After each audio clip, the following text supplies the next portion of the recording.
We all could read and write. That legalese is lies. Strong men spell cursive ties. Strong men all caps disguise. They gentrified our lives. We've redefined their sights.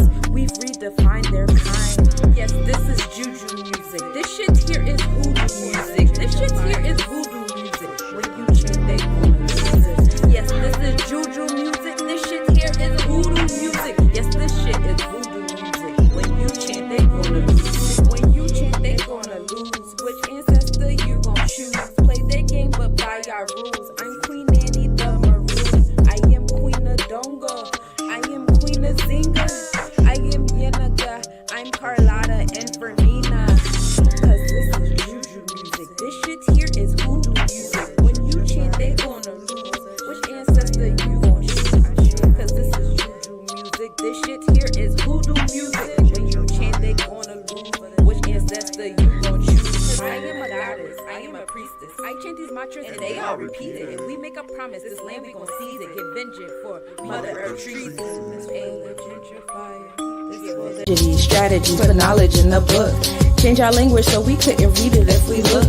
Convince us we ain't have shit here but disease. Made us 3/5 human and black illegally. You put your fists up to being African American. How much history you went through for that to make some sense? I've been on Turtle Island 10,000 years. Akubulan been my neighbor. Pangea brought me here. The world didn't start in 1400s. Niggas grow up. What you think we was doing? Morse was running Europe.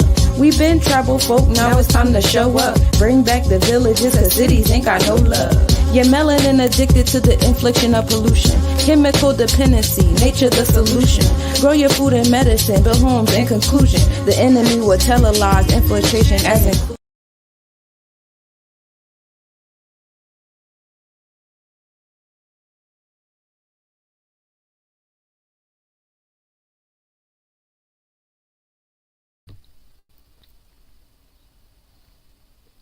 Hey, peace, y'all. Welcome to the planetary forecast. I've been doing the astronomical reports so much, I haven't really been around to do the forecast. Give me a moment. Y'all know I'm my own producer, so I'm trying to make sure my sound is right. Um, Hold on one second.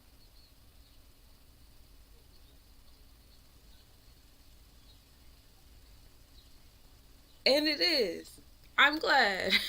Because I be hitting Murphy's Law with the shit. It's always some connection thing or whatever. Here.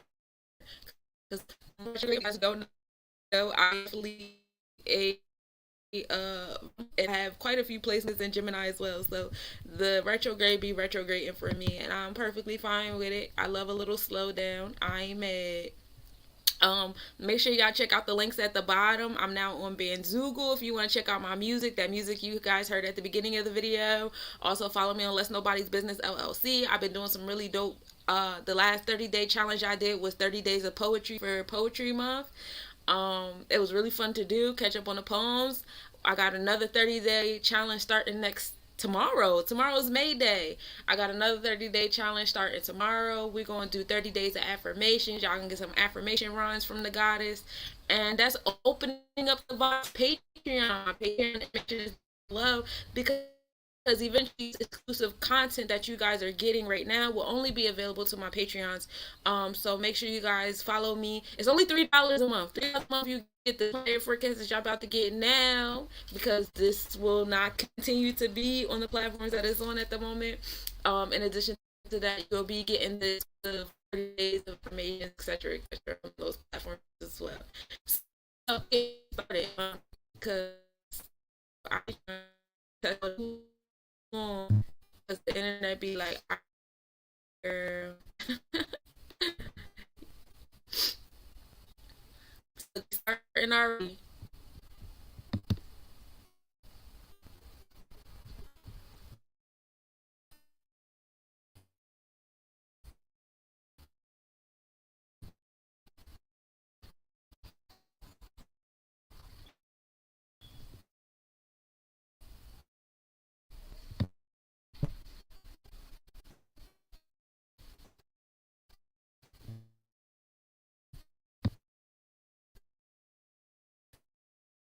what and what does that mean for this our site, a little quick. Let yourself have that. Communicate with me.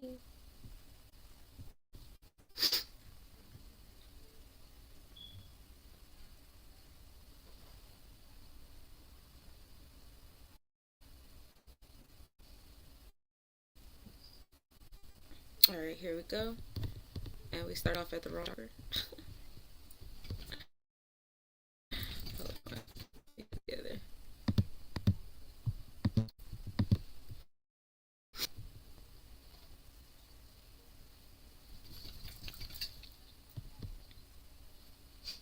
All right, here we go. Planetary forecast with sunshine mode AM. We talk about what is a natal chart. For those of you guys who don't know, when you were born and you came through the womb, you were like the nucleus to an atom. And what's happening is you have a whole bunch of elements around you that assist you with your electromagnetic energy. These are the tools that were given to you in this life, to utilize as you go through and try to fulfill your North Node or your life path number. This can be interpreted through celestial bodies, elements, orishas or deities, numbers, letters, symbols. It's all the same thing, all the same definitions, if you will. Here at Let's Know Bodies, we do it all. Being the goddess of the crossroads, I try to communicate all those different things at the same time. I would have you guys here for a good 8 hours if I got through it. Probably more hours than that if I got through it the way as thoroughly as you deserve. But I ain't gonna keep you here that long.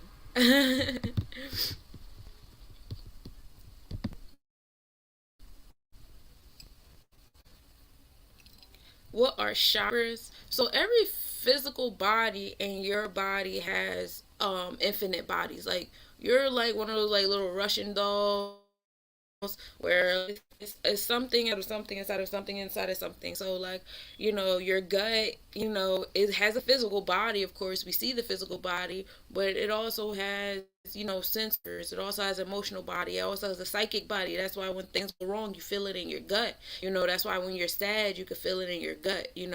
All those different things going towards your gut. So you as an overall body, you have that same energy about you.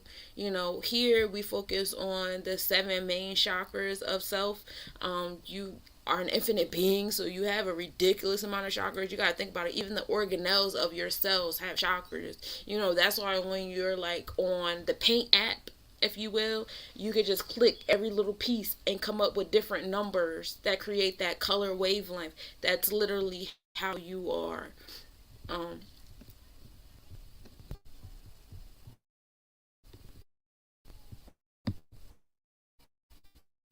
Slide, I don't discriminate against different religious practices or spiritual practices because they all are reflections of each other, regardless of what culture or tribe or ethnicity you're from. We're so interconnected that we just have different names and symbols for the same exact energy.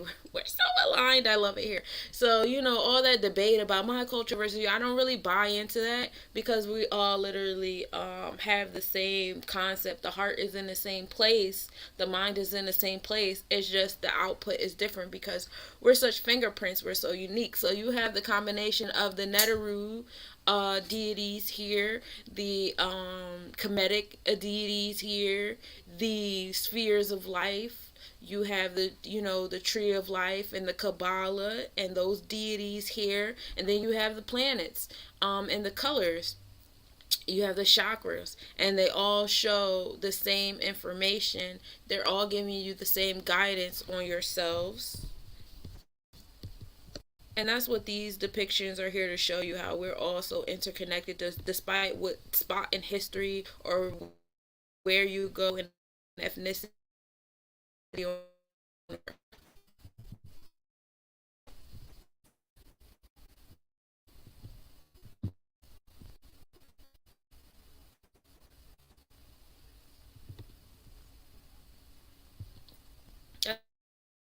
unfortunate you guys didn't hear that part.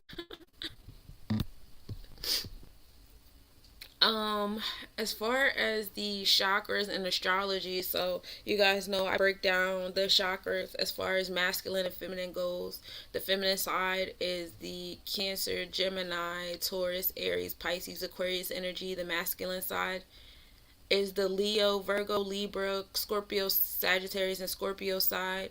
Um, and then I also, talk about the elements. So we actually recognize five elements here. Jupiter ruling over the ethers.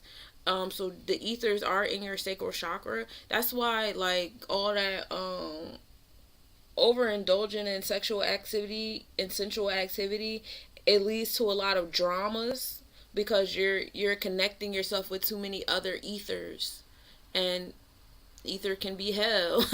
We know that, that's where a lot of the drama comes in, and the fighting, and the he say she say, and the mistrust, and the bad dreams when your partner is having sexual intercourse or doing different things with other people.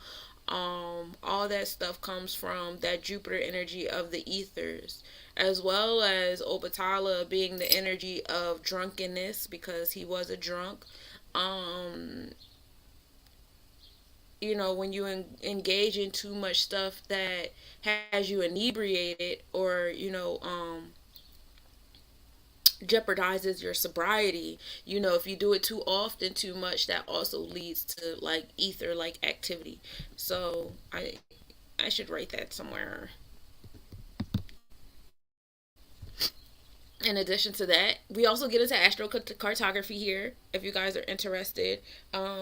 Did I bring my notes to go over this planetary forecast? I don't know. But I do have all the spaces and places that the planets rule over. Oh, yes, yes, yes, I did. Okay. Yay, thank you, sunshine. Um, but yes, you can get into, so everywhere you go has a birth chart. You also have the zodiac energies. Like if you're in America, America is Cancer. I can't stand Cancer energy. My Chiron is actually in Cancer. um, but every continent has its own zodiac energy. But then you can also get into the birth chart of the area that you're in. In addition to that, when you get into astrocartography, like where you were born, the planets were in different phases overhead of our planet.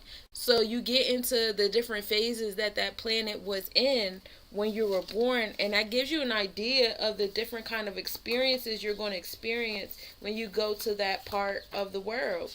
There's four main lines that represent each celestial body. Okay, so you have one that's the midheaven, and this is the strongest influence on your social and your career. And that means that, like, this planet is directly overhead. More than likely this planet, the celestial body, and Earth are in the same zodiac.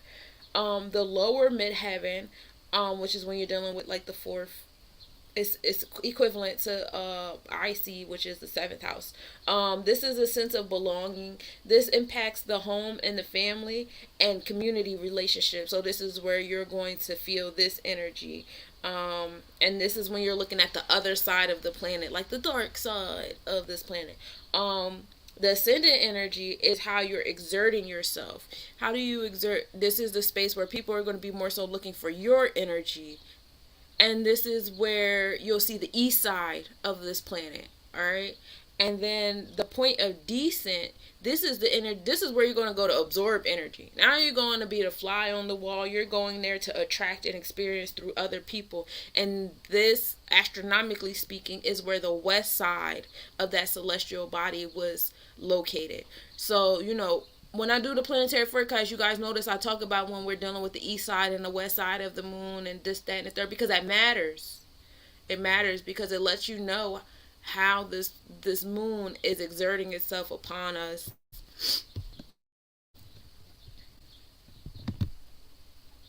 Excuse me as I listen to my echo in my ear because I am my producer right now. And this is somewhat of the model that we use here on Less Nobodies when we talk about where the planets are, because the orbits are not just like full flat circles, they're spirals, because we're not just moving in a circular motion, we're also moving forward. So as time goes on, we'll be attracting new asteroids and meteors and constellations. Right now, we're finally allowing Ophiuchus into our zodiacal energy. You know, a lot of people are going to lose their shit when they realize we have 13 zodiacs now and 13 constellations that we go through consistently. We actually have way more than that. Hyades coming back into the sky for us, but won't be predominantly in the sky until like October-ish. And that's a reason why, and that's a big reason why we don't recognize all the zodiacs and constellations there are, because some of them are seasonal, and that would really like mess up the stability of earthlings. Earthlings like stability. We don't like change. That's why we are Earth overall. I wonder what the people on like the air planets, like they're like whatever, you know, whatever year it is, they got a lot going on over there. But over here on Earth, we like stability, so we keep to our 12 and our 7s and our 360s and the things that, you know, we could fathom in our minds. These are really dope models because people don't really talk too much about where Earth is on the planetary chart. So here at Less Nobodies, we, you know, the first couple years of me doing the planetary forecast, I was on a mission. How do you find out where Earth is and why don't we talk about it? There's a lot of astronomical jargon because, you know, Western civilization is very egocentric. You know, the idea that you can see all dimensions right now as you're sitting is wild to me. There are aliens right now, but you can't see them because they're on a different dimension than you, and your eyes can only fathom certain dimensions. Same thing for them to you. With that being said, I'm like, why don't you guys talk about Earth? How come Earth doesn't go in retrograde? Earth does go in retrograde. Earth goes in retrograde, but we here call it daylight savings time. You know, because God forbid we say, hey, Earth is in retrograde, like the way the other planets are. People will lose their shits. People lose their shits right now because Mercury is in retrograde, and we're like 2 days away from Pluto going in retrograde, which we're going to talk about momentarily. So God forbid we say, hey, Earth is in retrograde for the next 6 months during the winter time. And also because, you know, commerce is set up to keep people working all 360. So if you tell people that Earth is in retrograde, it'll make it even more difficult to get people to stay in the working field. The goal was to remove all the astrological knowledge, especially after World War II. I had watched this really good documentary about how astrologers influenced World War II and a lot of other major things that happened in our calendars. But let's talk about World War II. Hitler had an astrologer, and so did his main people that led the Nazi parties. They all had astrologers, and astrologers actually predicted the end of the war, as well as they predicted everything that went on through the concentration camps and stuff like that. And the Nazi party actually heavily used astrology. And because of that, a lot of them were able to get away.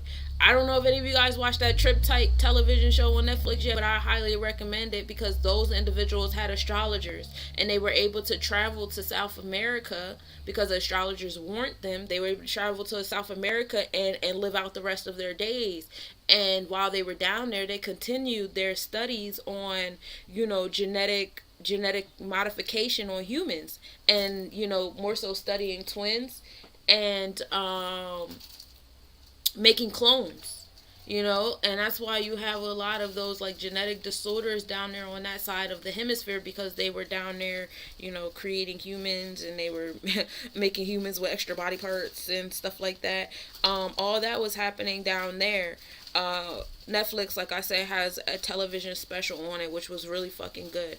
And a lot of that was created because of astrology. You know, they were also into astrocartography, so they knew to go down there to the Cancer lines and do their work and continue their work down there. They knew to go down to certain longitude and latitudes based upon the stars to continue to live out the rest of their lives, you know, and their descendants still live today. That's what I have about that. Oh, but also to let you guys know, when the Nazi party was defeated, the main things that were burnt, were the astrological books. They made sure they burnt the astrological books up to try to discontinue the education. But as you see, we don't die. We do indeed multiply. So that's a little fun fact for you guys. All that this model that I utilize to see where Earth is. And now that we have the sun in the Taurus constellation, we now have Earth entering the Libra to Scorpius constellation, and you see we now have Ophiuchus being added into our zodiacal energy as the 13th zodiac.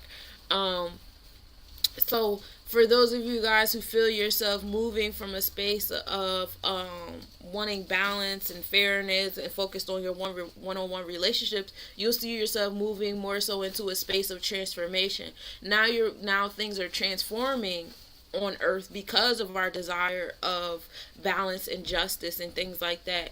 And it's not pretty. Scorpius is not a pretty planet. Scorpius don't give a fuck about daintiness and human indoctrination and social cues and stuff like that. So they don't care if it's your mother, your child. They don't care that it's a 5-year-old telling you about your 30-something-year-old self. They don't care that it's a homeless person giving a billionaire some crucial information. They don't care about the social cues and caste systems and all that human shit we've created. They don't care that it's 4 o'clock in the morning because they don't know time. Time is a man-made construct. They don't care about the fact that it's the year 2023 and not the year 1975 because, again, time is a social construct. And who told you it was 2023? Who told you were X amount of years old? You can be on your own calendar. Some of you guys are still 5.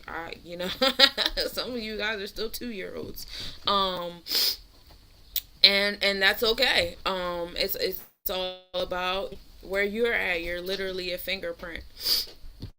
But Scorpius does not care about your social constructs and your social cues, and it's by design, a beautiful design we chosen to be here at this day and time where Scorpius is again in the Capricorn as well as in the Aquarius. So it's on both sides of our root chakra right now, creating transformation. And the last time we were in this space, we went through so many timelines, right? That was really fun.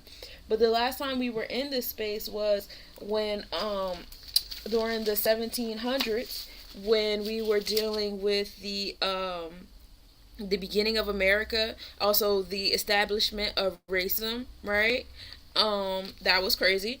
And then the time before that, we were dealing with the plotting and planning of the overturning of the Moors, the beginning of the conquistadors. And then the time before that, we were dealing with the establishment of the Moors over Spain. The time before that was when we had there was a big volcano that really gave us the Dark Ages over in the European area, Eurasia area. And it was dark for about, 80 days. A lot of things died. A lot of people died. A lot of stuff was going on at that time. Crazy time.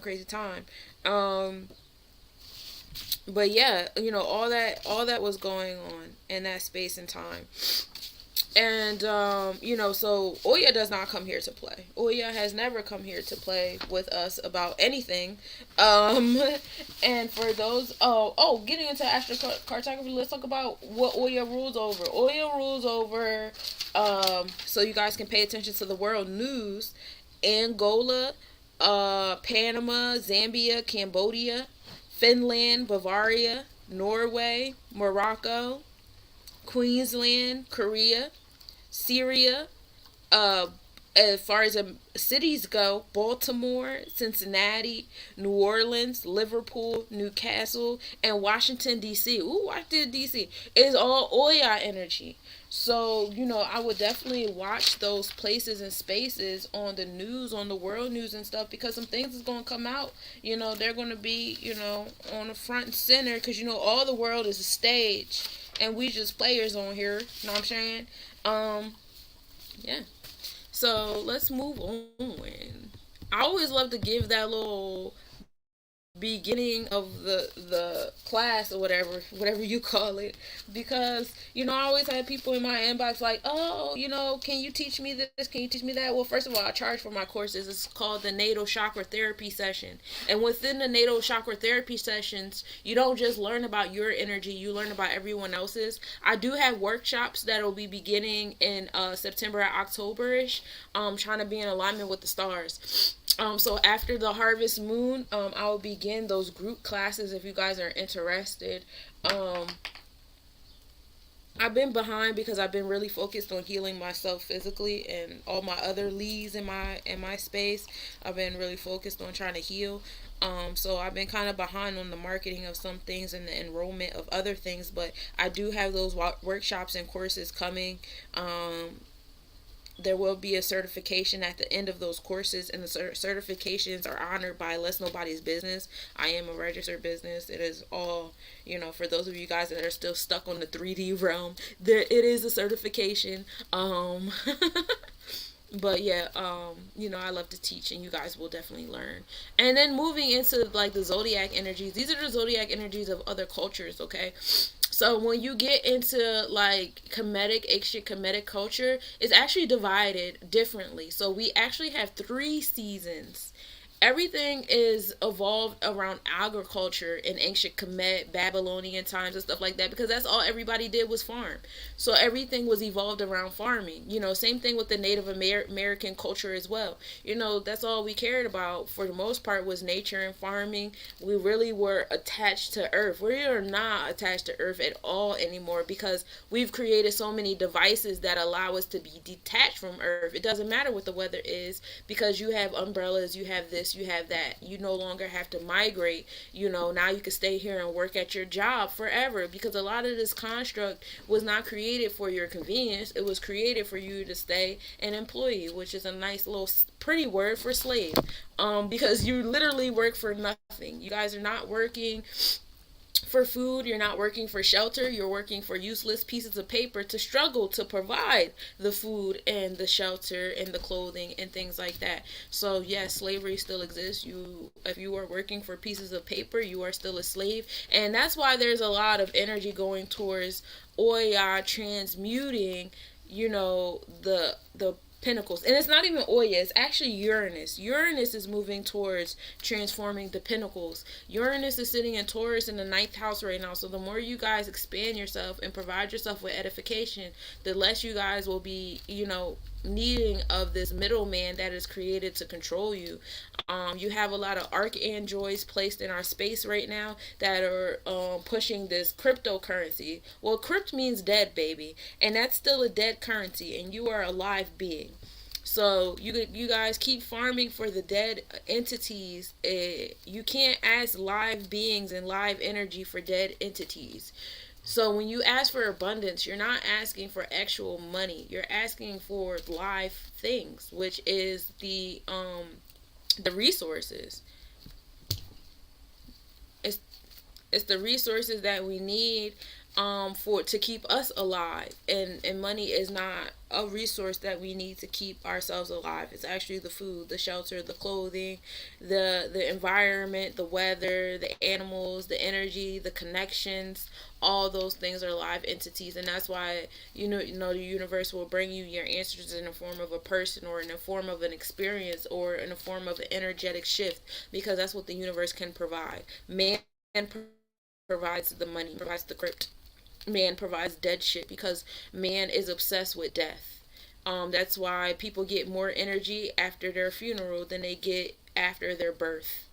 That's why people love to eat dead animals more than, and they'll look at a live, you know, animal and be like, I'm not eating that shit. There's an obsession with death here. There's a spell of death over us. We speak death upon us when we rise in the morning, saying good morning. We speak, it's a lot of spells in the words that we speak, and we just have to be mindful of speaking them. Anyway, that was a nice little spiral for the day. Coming back to the comedic thing. So we have 3 seasons, right? We have the drought season. I just dropped a bunch of cards. We have the drought season, we have the seeding season, and we have the water season. Right now we're in the season of seeding. We're planting the seeds. The seeds are here. They're in the soil. We have the meteor showers going on to provide the minerals and stuff back into the soil that were dried out from the cold. We have water coming back into the soil. And this is why it's important to treat our air accordingly, because eventually the air turns into the rain and it comes back into our soil and it affects our seeds and it affects our crops. In addition to that, within each 3 seasons, you have 4 zodiac signs. So how we have it now, we actually have 4 seasons and 3 zodiacs within each season. But here you have 3 seasons and you have 4 zodiacs, which actually I like, because it creates a sense of stability. There's stability in each season now that there's 4 zodiacs in each season, versus there being stability in the seasons and we're just creating. And again, that spell right there also leaves you to keep working, because 3 is the number of creation. And if you're stuck on 3s in every season, where is there the time of rest? Where is the time of, okay, this is finished, I can sit? There isn't one. So that's why I'm like, okay, the 3 seasons and the 4 zodiacs for each season, that makes sense, because you complete each season with a number of stability. So there is a rest period there. There is, you're allotted a transitional period there, because there's stability there. It's not a continuous creation, but that, that's by design. That's by design, to keep y'all working and keep y'all creating, especially my entrepreneurs. Ooh, it's slave drivers ruling the entrepreneur realm right now to keep them in the same mindset as employees. So coming into alchemy. So when we get into the year of the alchemist, we're in the year of platinum. Alchemy is numerology, and the numbers that you get add up to an element. So platinum is the number of social and business exploration. That's what and where we're expanding on this year. Is how we socialize with each other, what we're socializing about. We are in the year of 7. So this is the year of tribal alignment. The celestial workers on the 7 is also the celestial workers in designing in the sphere of life. And that's where you get the social and business exploration, design, and fashion. Love every day. Now we're talking about West African zodiac energy. Love every day is from April 5th to May 4th. And I'll come in with the next one after that is the market, which makes sense, because around this time when the sun starts coming out, that's when we start bringing back out our outdoor festivals and fairs and vendor events and stuff like that. The community starts coming back out, and we were having like the powwows again, because it's warmed up, the seeds are seeding, we can leave our garden, and we can come outside, it's warm again. But let's come back to love every day. So right now we're in a space where it's wanting to know what to do and how to do it. And for people that are born under this energy, they always know what to do and how to do it, and they don't take direction very well. The wisdom to be right and to know which way the wind blows. Either you're learning it, or you feel like you already know it, or you have a sense of hubris and think you know every fucking thing, and you're not willing to take advice. Being witty and helpful, reliable, good advisor. In this season, learn how to say no. No is a complete motherfucking sentence, okay? And let that be known, okay? Also, in the Native American zodiac energy, again, we're coming back. So, let's rewind. So, the Western zodiac energy is directed towards mindset, heart set. Your energetic self is really about teaching you how to behave under certain energies, under certain celestial bodies, so that you can be in alignment with what the stars are doing with the energy you exhibit. Because like I said before, the air turns into rain. And we're not just talking about air as far as like the physics and the science of it and all this Western shit of it. The air is also your energy, right? And if your energy is not right, the rain ain't gonna be right. If you put a whole bunch of nonsense into the air, the rain is going to put a whole bunch of nonsense in the soil. So that's where like a lot of the Western African zodiac energy is coming from. Is this is how we need you to behave under these stars, so we can be in alignment, so we can see what we need to see, so we can experience what we need to experience, so that we can collectively hold hands together and do these different seances and stuff like that. And that's why I don't believe in too much mixed company. That's why I believe in gatekeeping. That's why I believe that even though somebody knows the same shit you know, that means that y'all does not mean that y'all are in divine alignment. I am very tribal. I believe that, you know, different, and it's not just a belief. For some people this is knowledge, especially the people that I get my knowledge from. You know, if you guys don't have the same energy, if you guys are not in alignment with, you know, your practices and stuff like that, the diversity is cool as far as learning things, but it can cause big rifts when it comes to collective seances, when it comes to collective creation, when it comes to doing things as a collective, because you guys aren't on one accord with your energies. All right, and because you're not on one accord with your energies, it's all over the place and it get messy, and you're sending too many messages out at one time, and then that's when you get the, why the fuck do we have like 4 different seasons in one day? Well, I can tell you why. It's too much energy going on in this one place. Yeah, I want too many different things in one time. It matters. That matters. And if that's something that you like to experience, then go ahead. Some people do like, you know, all that variety and, you know, not knowing what the outcome of their seances is going to be. But if you like that, if you have a specific outcome, you have to be very selective of the income. Okay? So let's go back down to the beaver. So with Native American culture was more so into animism, you know, celebrating the animals. They had a connection with the animals, and they allowed the animals to tell them what season it was, where to go, what to do, because they believed that their sensory skills were more concentrated than that of the humans. This season, we are in the year of the beaver. I keep saying the year. We are in the season of the beaver. Until May 20th. That's my baby birthday. This is the Turtle Clan, which means that this is earth energy, solid stability, space. We're dealing with physical, sensual energy, happiness and joy in creating. Fixated on security. So you get the sense, we're feeling a sense of Taurus energy here. And in this space, it's time to overcome the need to fix the world. You cannot fix the world. There's duality in all things. Where there is super duper positivity, there is also super duper evil. The earth does not know good. I mean, not the earth. The universe does not differentiate between good and bad, you know, positive and negative. That's us. We differentiate because of our social cues and our social teachings. But if you always wonder, like, why when someone does crazy shit, they never get caught.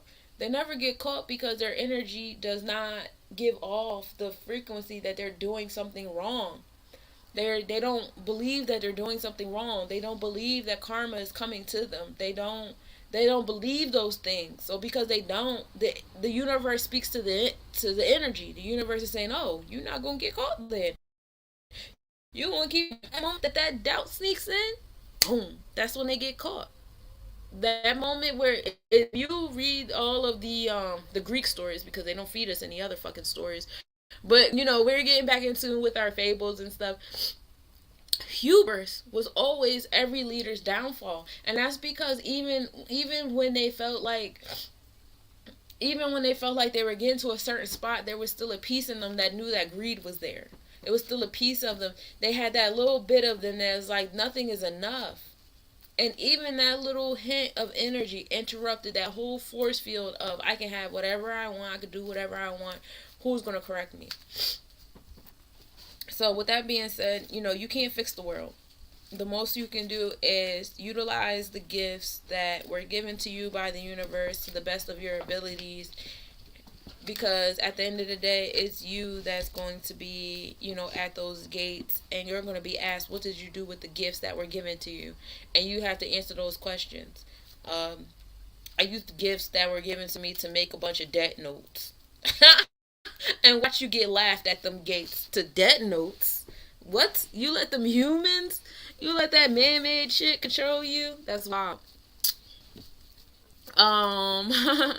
So coming down into the Chinese zodiac. So Chinese zodiac, if you notice, they go by the year and not by the month. And there's a reason for that. So while here on in other cultures we go monthly because we're using the equator line of Earth, and it takes the equator line of Earth 30 days for a full rotation. So we have a different zodiac per month. But in Chinese zodiac, and there's probably some other zodiacs that utilize this, they use the poles of the earth to determine the new zodiac energy. And the poles of the earth actually take about 363 days, 363 and a half days for a full rotation. So instead of using the yeah, I basically said that. So, and so this one is from January 22nd to February 9th, 2024. We are dealing with the inner intuition, inner peace, where, rabbit is the energy of abundance and fertility and just, building upon and prosperity. Rabbits move very quickly. So in this season, you want to learn how to think before acting, how to come into the middle before being quick to do things. Impatience is the battle of the rabbit. How impatient are you? How analytical are you? Do you think before you speak? Do you think before you act? Or check your intentions at the door. If your intentions are correct, learn how to parent yourself. You're not only the friend that you always wanted, you're the parent you always needed as well. You got to learn how to parent yourself because that inner child isn't going anywhere. That inner child will always be a part of you, and they need a proper parent. And your actual parents ain't going to do it for you because they're looking at you like you're a grown ass person. They don't see your infinite selves, as more so the ones that are still under this, 3D way of thinking. You have to do that. Now we can get into the zodiacal energies. My um, hey, Alicia, peace, peace. Y'all for tapping in.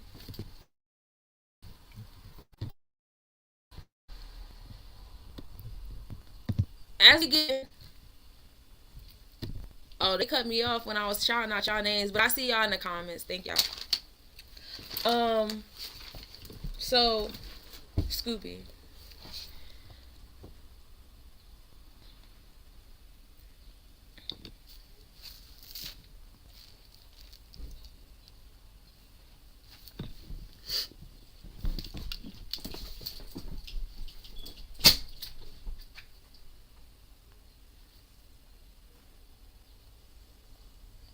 Hold on 1 second. I'm trying to get back up together.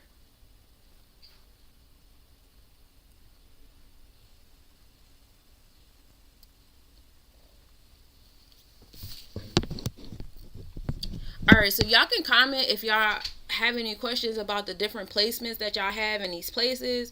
My hair look crazy, and and we could just, I can give y'all, a little brief overview of whatever it is that you could be experiencing and stuff like that. But right now, let's talk about our root chakra. Our root chakra, is ruled by Saturn energy. And right now we have Saturn in Pisces in the seventh house, ruled by Aquarius. Okay, so Saturn entered Pisces March 7th, 2023. So 7 on the 7, and that's fine. Saturn is the energy of restrictions, right? It's the energy of. Let me turn this down in my ear. Yeah, yeah, Saturn is the energy of restrictions, is the energy of challenges and fears. All right. That's why this is in the root chakra, because we are more fear driven than we are love driven on this plane. Like, if fire felt good when you touched it, you wouldn't really think about fire that often. As all that too much. You fear fire. Fire invokes a bigger energy out of you than water or air or earth even, because we know fire is hot and fire hurts. So like you feel a ping in your heart when fire is around more so than when you see water is around. You gotta see like a big amount of water for you to have that same like energetic response to seeing water in the room, right? So yeah, Saturn rules over, the fear complexes, the boundaries that you create for yourself because of the different experiences that invoked fear in you or challenges. This is how you rule yourself, what you restrain yourself from, the different challenges. Saturn also rules over your nerves, your teeth, your meat on your bones, your bony appearance, how your bones protrude out. It also rules over your muscles, asthma if you have it, and joints. With it being in Pisces energy, you'll find a lot of your subconscious energy, your sacral chakra, definitely, because Pisces rules over the sacral chakra. You'll feel that energy going over your spaces of challenges and fears. So, a lot of stuff that when you came onto this plane with, you found joy in, right? You enjoy. But there was something about your interactions with the people that you hold near and dear to your heart. They convinced you, hey, you're laughing too loud, or hey, don't get that excited over that, or hey, that makes you fast, or that makes you slow, or this makes you goofy, or you're acting like this, or you're acting like that, right? So that's what that Saturn in seventh house is invoking in you. All those different experiences that created different restrictions and boundaries you've created for yourself. It causes you to have certain restraints, like, oh, I can't laugh that hard because that's not cool, or oh, I can't be this emotional about how I feel about things, or when people hurt me, because that's not acceptable, that's not socially acceptable, it makes me too emotional and stuff, that's not okay, different things like that. Have some conversations with yourself, to go back into like some of those restrictions and boundaries you've created for yourself, and what relationships did those derive from. And humans have a terrible habit of generalizing their thoughts. I get, romantic pursuits in particular, because I had a terrible relationship, because, I haven't had that many men. I'll admit that, majority of my interpersonal interactions with men were very shallow. They weren't like we're trying to date each other to marry each other and be together forever. So when those relationships went wrong, I didn't start saying, "Hey, all men suck and all men are like this, all men are like that," because I was able to be real with myself and say, "Hey, that relationship was just what it was. It wasn't what I wanted it to be, but it just was what it was." And you have to be able to have those kind of conversations with yourself. Social media, it gives everybody a space to like communicate their emotions and stuff. Stop, chill. Um, but at the same token, it's like, we spew out a lot of, again, coming back to that, we feel negative stuff more than we feel positive stuff. You never want to share the positive energy, like, oh, I'm having a great day today. I'm with this person in my interpersonal space, and da da da. We never want to share those things. Well, as soon as somebody hurts us, here we go. All men are this. All women are that. All mothers are this. All mothers are that. I tried to share a conversation with my mother, and now I feel like all mothers, blah, blah, blah, blah, blah. I tried to share a conversation with my cousins, and now everybody's cousins is blah, blah, blah, blah, blah.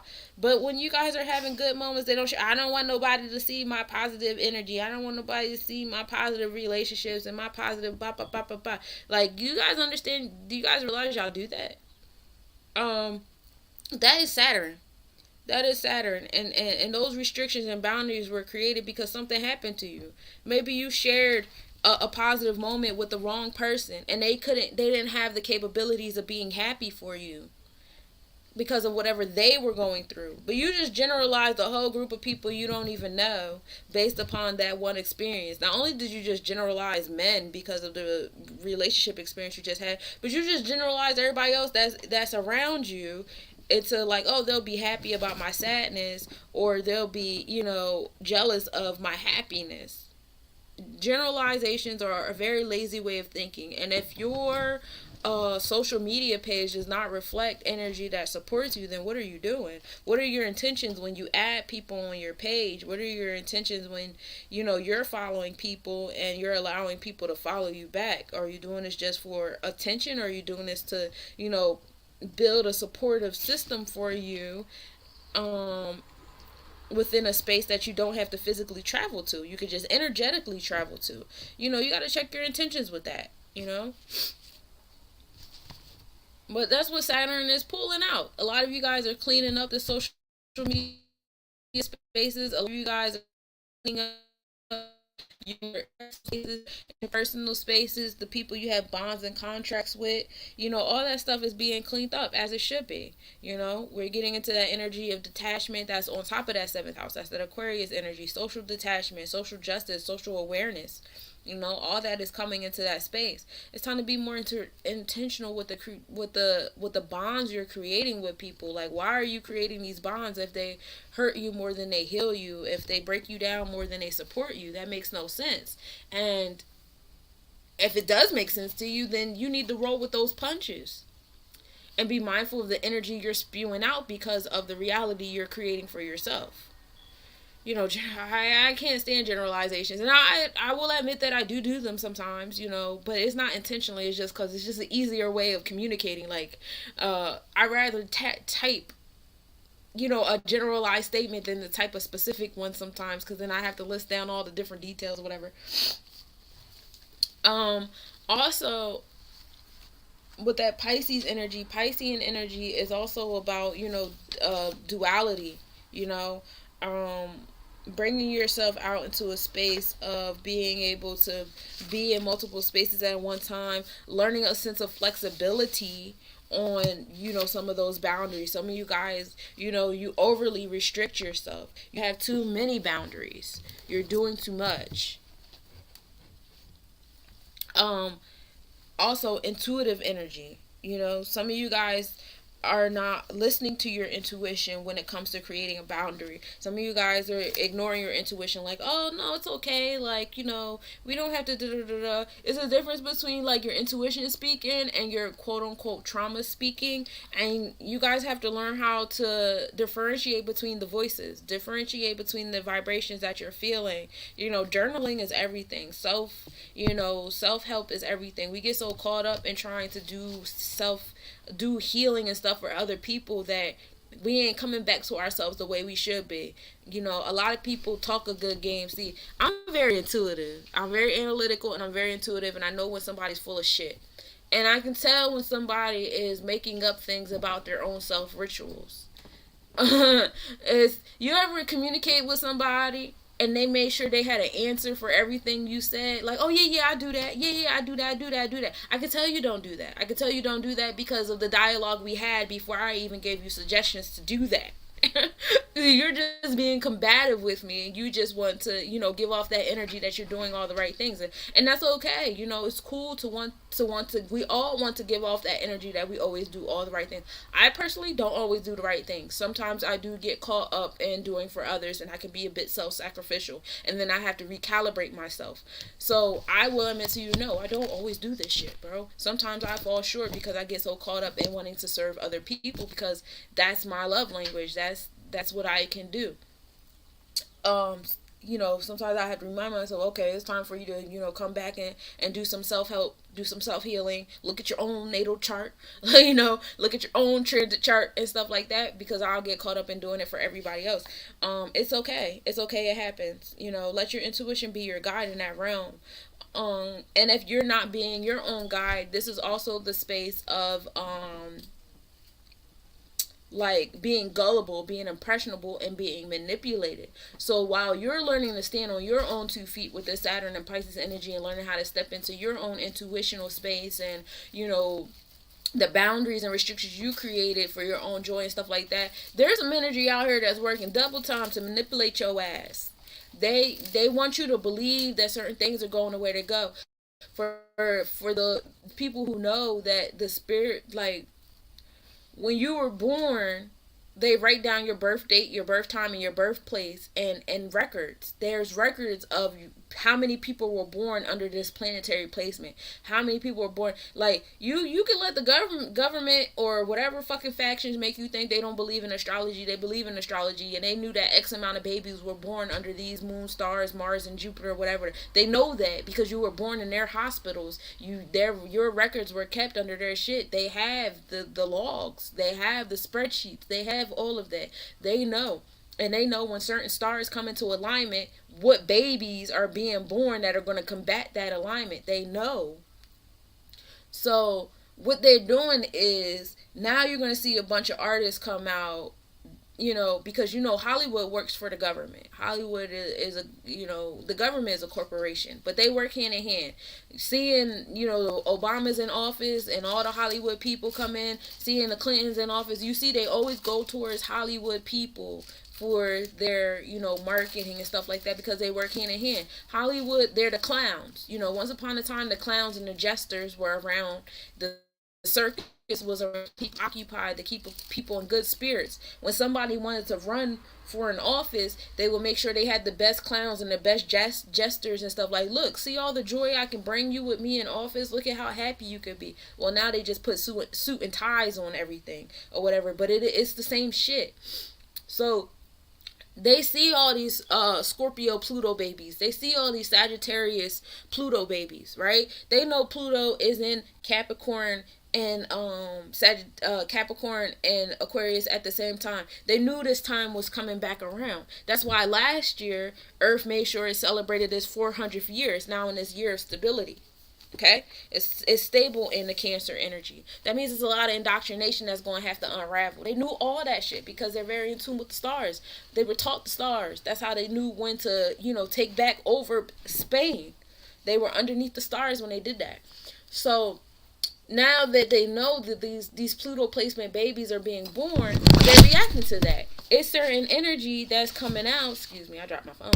There's certain energy they're coming out like spiritual babies. Y'all gonna be out here celebrating celebrities because, oh look, Black China just accepted Christ into her life and she just got all these tattoos removed.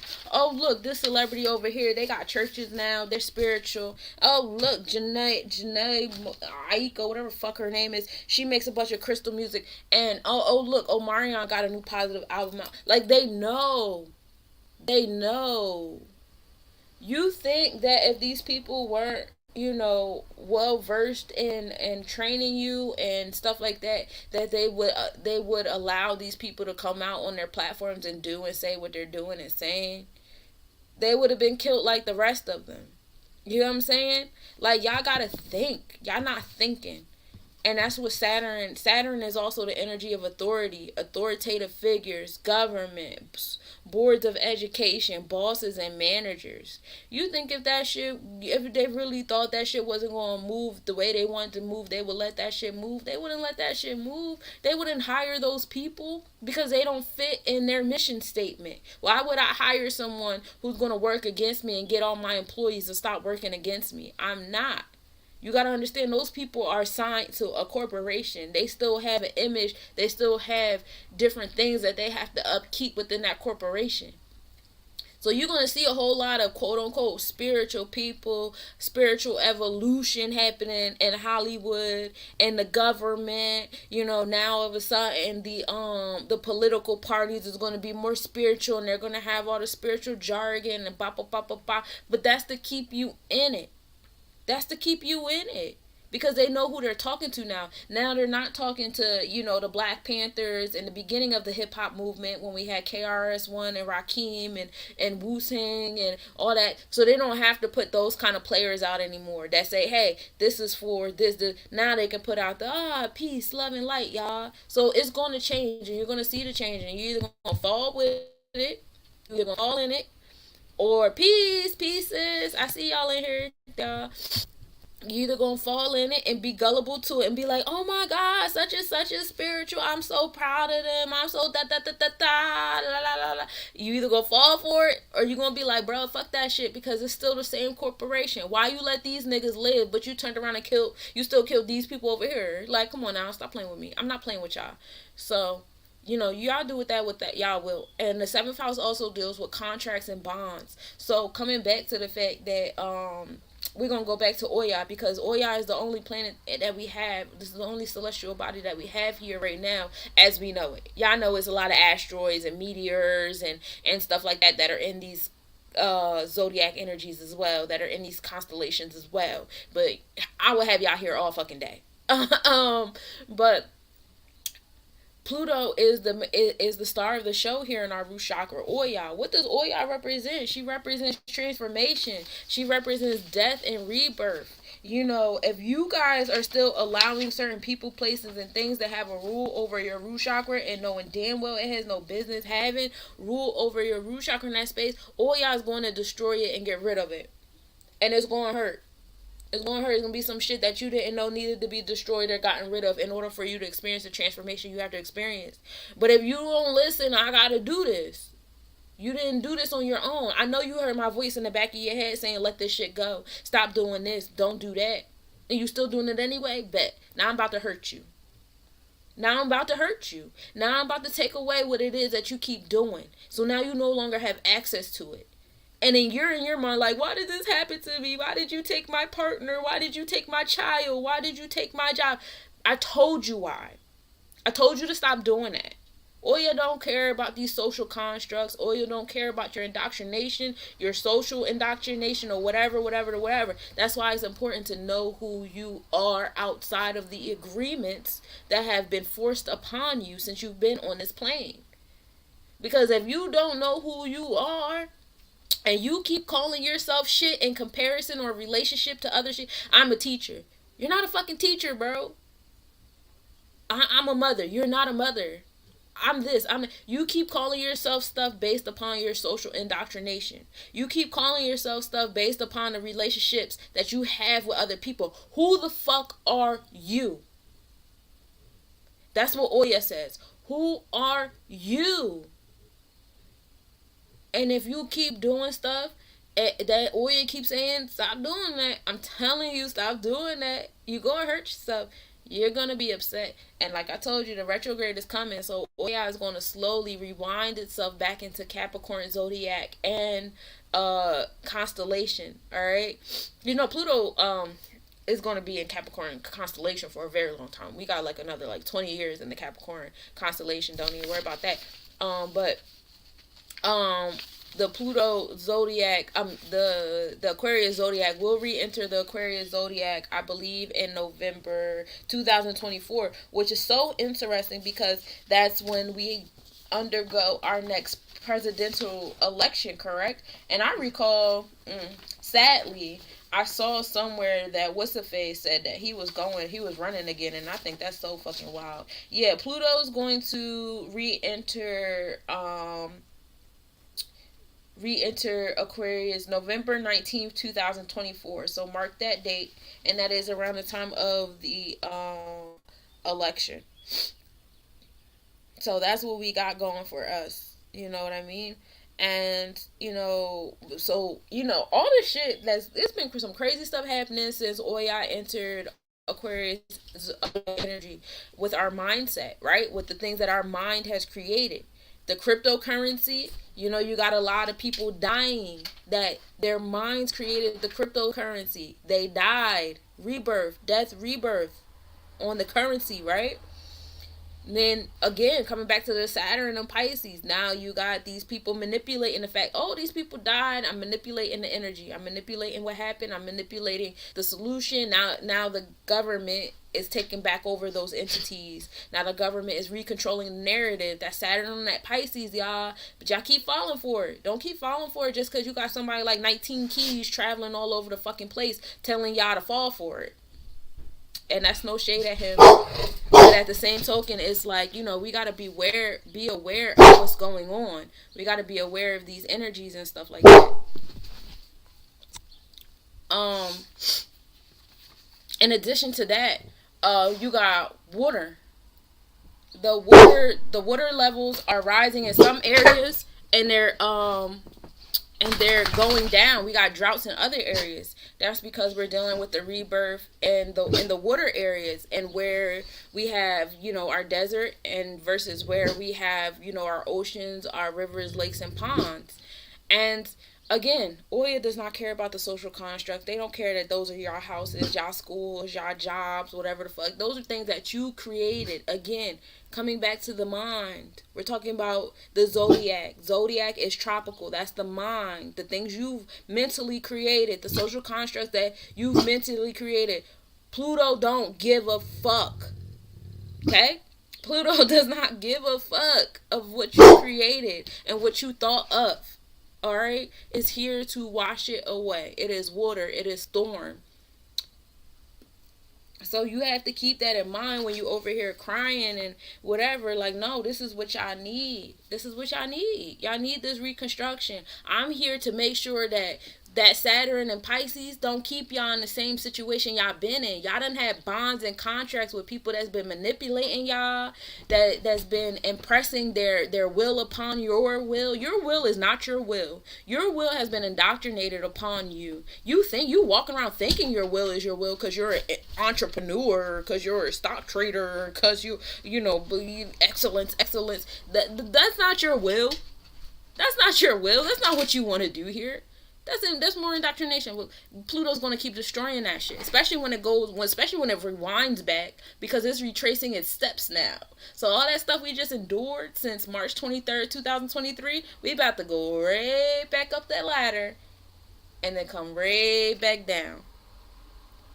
So, you know how you mop the floor 3 times and you get all that stuff that was hiding in them corners, for real? Like, y'all gotta come up. Y'all thought that I was about to hide them crumbs in the corner? You thought you was about to hide that stuff? No. So we gonna do 2 more here. 2 more here is happening in the same spot. So, and that's applying to your daily routine, stuff that you're doing on a daily basis. The mindsets, them social constructs, all that indoctrination in your brain you don't put in your head every day. Pluto is ripping all that shit up. You're gonna see a lot of stuff uncovering. You see what happened with the Grand Canyon over there, right? I'm so glad I got land over there, y'all. Y'all don't even know. I've been listening. I've been oh my god, I can't wait to go out there, y'all. Y'all don't even know. But yeah, you see what's happening in the Grand Canyon over there. Like, all that stuff is all by, design. All that stuff is being uncovered. Pluto is not playing. So let's go on to the next zodiac energy. And I want y'all to look up what's in y'all root. So if y'all got any planetary placements and y'all Aquarius or Capricorn energy, that's y'all root chakra energy. So when you look at those placements, you can see, oh, this is the shit that Oya is about to work on me with.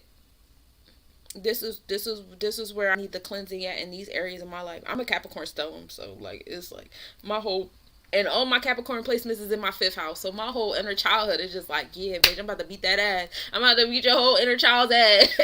So it's like, I'm going through it over here, y'all. I'm okay though, but I'm going through it. Coming back to this, the sacral chakra. The sacral chakra is, where your being is established. This is where you experience your pleasure seeking, your joy, that creative expression, the sensual, sexual energy. The further we get between red and orange, the darker the orange gets, the deeper, the more rich, the more earthy that energy is.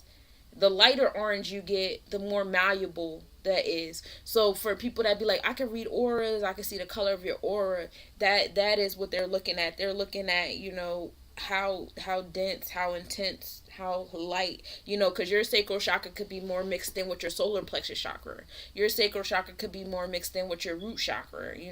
Your sacral chakra can go outward and be more mixed in with the white and blacks of self. It's all about the density and stuff like that. I think my sacral chakra is more dark. It's more red orange, because like it's so much restrictions and boundaries I put on my sacral chakra. I don't let that join out too much, but I'm working on it, y'all. My Uranus is in the 5th house too. But Obatala rules over this energy. And if y'all don't know the story of Obatala, he was the god that was in charge of making humans, and actually it was a punishment to make humans, and he used to make a whole bunch of different kind of drones, and that's why you had so many different types. And some of them I was like, bro, Obatala was tipsy as hell when he made your stupid ass. But he was a drunk, and the story is when he overindulged in his pleasure seeking, that's when things would go wrong. That's when his throne would get overturned. That's when people would steal stuff from him. That's when, it was just always that overindulgent in the sacral chakra always went wrong for him. Things always went wrong for him. And that's the lesson here. When you overindulge in that sacral chakra, things will always go wrong. That's all your chakras, but most definitely this one, because this is the big test here on this plane, because this plane is pleasure induced. Everything is for the sense of pleasure. We want to do everything to feel good. Pleasure, pleasure, pleasure, pleasure, pleasure. If it don't make me feel good, I don't want it. I don't want it. I don't want it. I don't want it. But if you overindulge in what feels good, you become desensitized.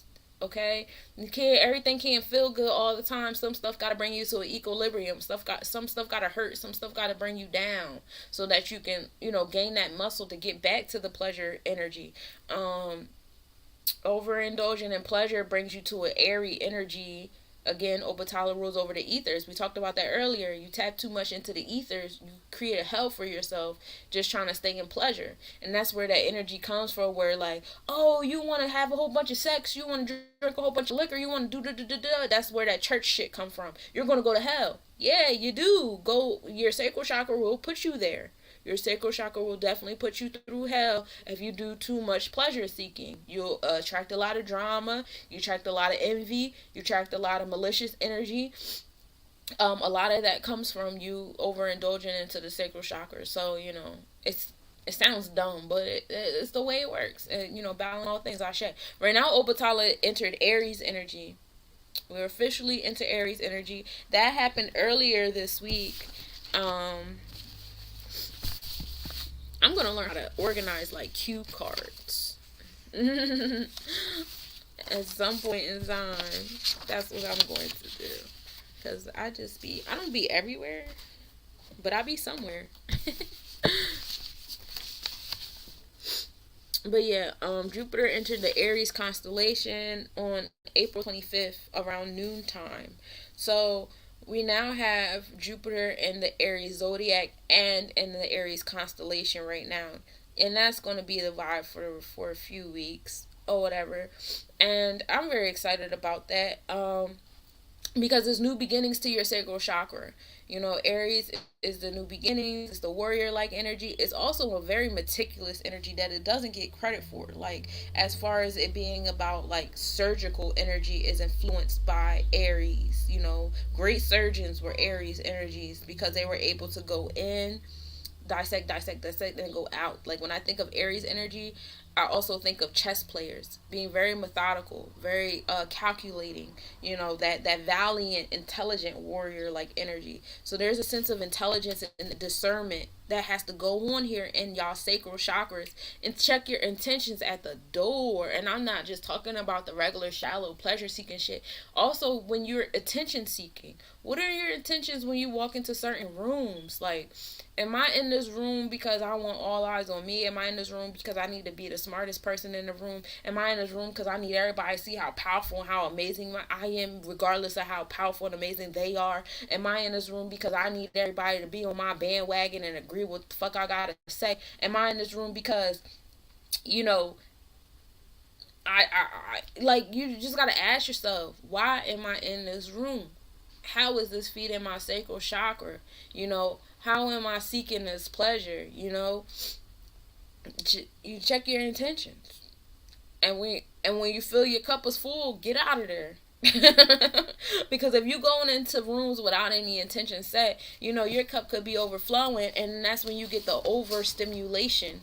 And you're like, where is this overstimulation coming from? Where is it? I do like it here. I want this here. Da da da da.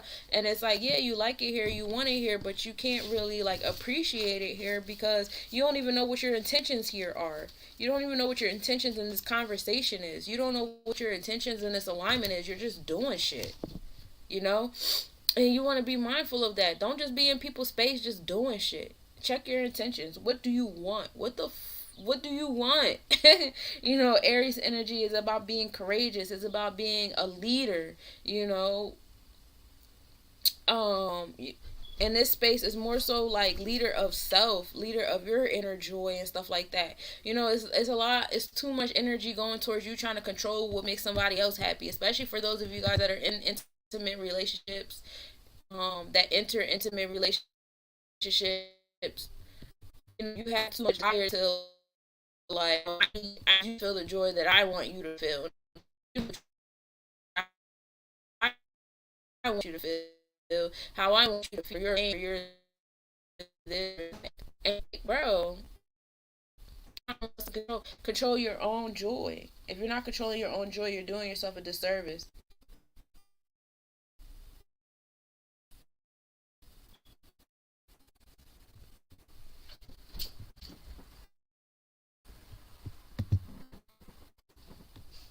Hold on 1 second, y'all, because I started breaking up in my head. The sound is going.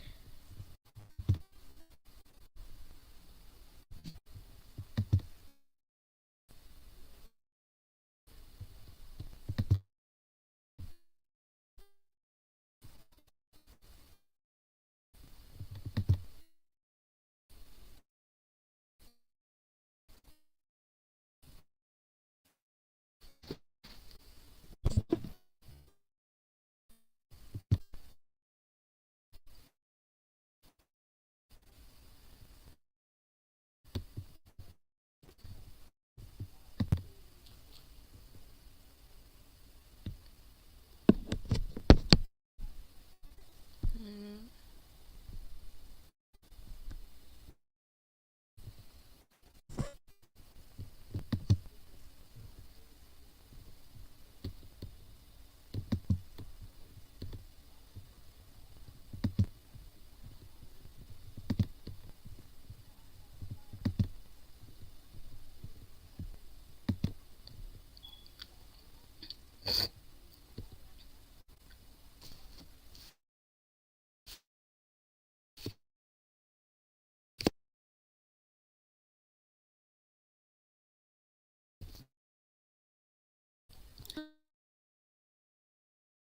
Such a rainy day.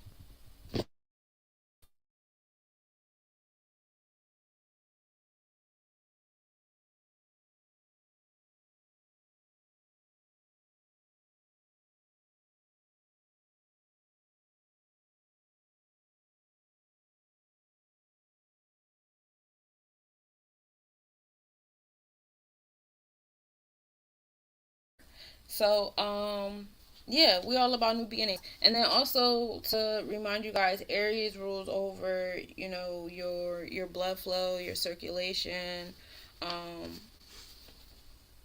just the things that are flowing in and out of self, as well as your neck veins, your genitals, reproduction energy, your blood marrow, and your energy. So Jupiter is also assisting in that realm of Aries as well, being so that Jupiter gives off the energy of wisdom. So studying those parts of self, I was telling people, this is the season to go to the doctors, get your blood work done. We'll get into your eyeballs later, but it's definitely the season to go get your eyes checked as well.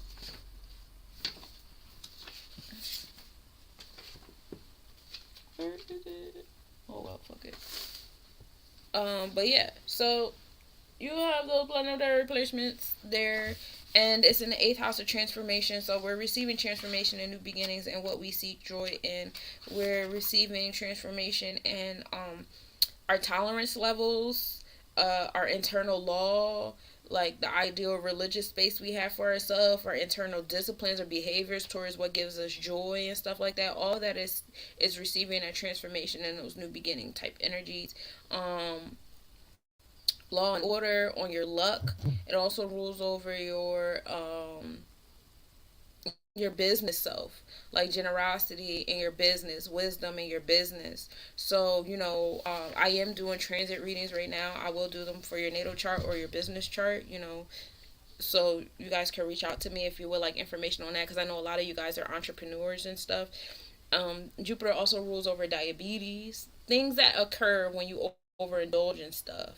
Jupiter also rules over your liver, your thighs, your blood vessels, your butt, obesity, eating, digestion, pancreas, your palate, your hearing, and your power.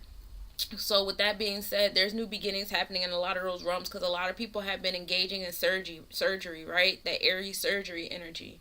Okay, a lot of people have been indulging in that vibe because we have been in Aries zodiac. Jupiter's been in Aries zodiac all year. Jupiter spends about a year in each zodiac energy. We're just now entering the Aries constellation with it. So, a lot of different body surgeries, the BBLs, people getting their sexual organs, transmuted, transformed. All that is Jupiter and Aries, whether you're getting it done or you're getting it undone. And I see a lot of the two happening. It reminds me of Dr. Seuss's book, The Sneetches, when the guy came in and he was like, y'all get a star, and everybody wanted a star, and people noticed that everybody had a star, so a star wasn't prestige anymore. So then some people were like, get my star removed because everybody got stars. So then they were, now the people without stars was prestige, and then it got so mixed up with people getting stars and not getting stars because they wanted to feel special or they wanted to be important or whatever, that eventually it was so mixed up it didn't really matter who did and didn't have stars, because after a while I got to a point where mothers had stars and their babies didn't have stars, or babies had stars and the mothers didn't have stars, or husband and wives had stars, and it was just like, oh, the stars don't matter.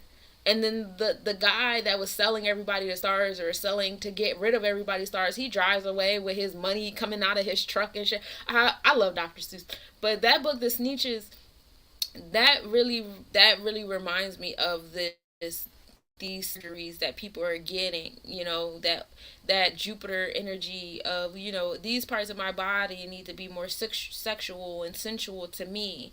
They're not sexual and sensual enough to me, so I need to get them switched out. I need to get them transformed. I need to get them enlarged or reduced or whatever. And then as you're sitting there and you're thinking about it, now Jupiter is really marinating in Aries. Now you're like, damn, I need to transform again, because it's sitting in the 8th house as well. And then it's Pisces energy over that. So there's some manipulation going there as well, right? You have these influencers.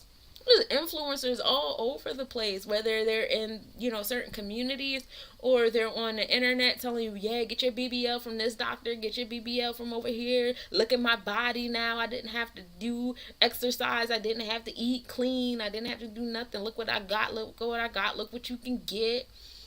Man, watch that Pisces energy, baby. Because that's all these social media influencers. I was talking about that the other day. I had a nice little upload I wanted to give to Spirit. Because we don't just download, we upload too. Don't play with yourself. This this society is really flexing on that Piscean energy, because being at we're at like a 29 degree between being in the age of Pisces and Aquarius, and that's a very rough degree to be in. It's like stagnant energy, but there between believing and knowing, and that's why influencers are getting paid. You gotta understand, why is Instagram choosing to pay certain people to provide certain knowledge, because other people are getting, while some people are getting paid, other people are getting shadow banned, and they're providing the same content. They're providing, I'm giving you the videos, I'm giving you the face, I'm giving you the 15 seconds, I'm giving you the music, I'm giving you blah blah blah, but they're being shadow banned, while these people over here are outputting that their information with the same content. You gotta be so intentional with this shit. You gotta understand, like, what do you benefit from me having knowledge, and what does this platform benefit from you sharing this knowledge? You know what I mean? Like, all that matters. Like, over there in Asia, they have schools for influencers. They have schools to keep people on certain different levels, certain different mindset levels. That is that Pisces energy. You hear me? They are working double time to manipulate y'all and manipulate y'all sacral chakras. Either manipulate y'all sacral chakras to come down to the root chakra and be more disciplined and restricted, or discipline it to come up into the solar plexus chakra to where, like, your egos is fucking wild now. Like, you're overindulging. You are in charge of your balance. Ain't nobody in charge of your balance but you. You can let these people influence you if you want to, but just know that that's Piscean energy that's doing it. Now, over in Pisces energy, we have Neptune over here. So your subconscious is there. Your subconscious is there to help you, let you know, hey, bro, like, this ain't really what you want. This is what they want. But, like, you ain't got to listen to me, though. You gotta make that decision. And some people do, some people don't. Neptune, it has a 165-year cycle. It's in alignment with six generations for its cycle. So whatever is happening in Neptune, you got to do your work. You're probably going into six generations of your lineage with that Neptune energy that you have, that subconscious energy that you have. Go six generations back. You can go back six generations and say, oh, we all were in the church, or oh, we all treated women like this, or we all treated men like that, or oh, the family dynamic has been like this for the past six. But it rolls over the subconscious. Your dreams are going to go back for six generations. Where you need healing goes back six generations. Where you find inspiration back is going back six generations. And this is all life that cannot be touched with the five senses or what have you. This is and Neptune is going to be in this energy until, I'm trying to find the paper that tells me how long Neptune will be in this energy. I know I got it.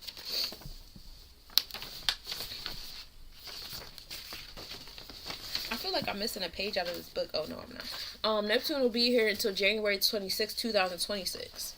So, we have a couple more years with Neptune being in this zodiacal space of, giving us this, and then it'll still be in the constellation space.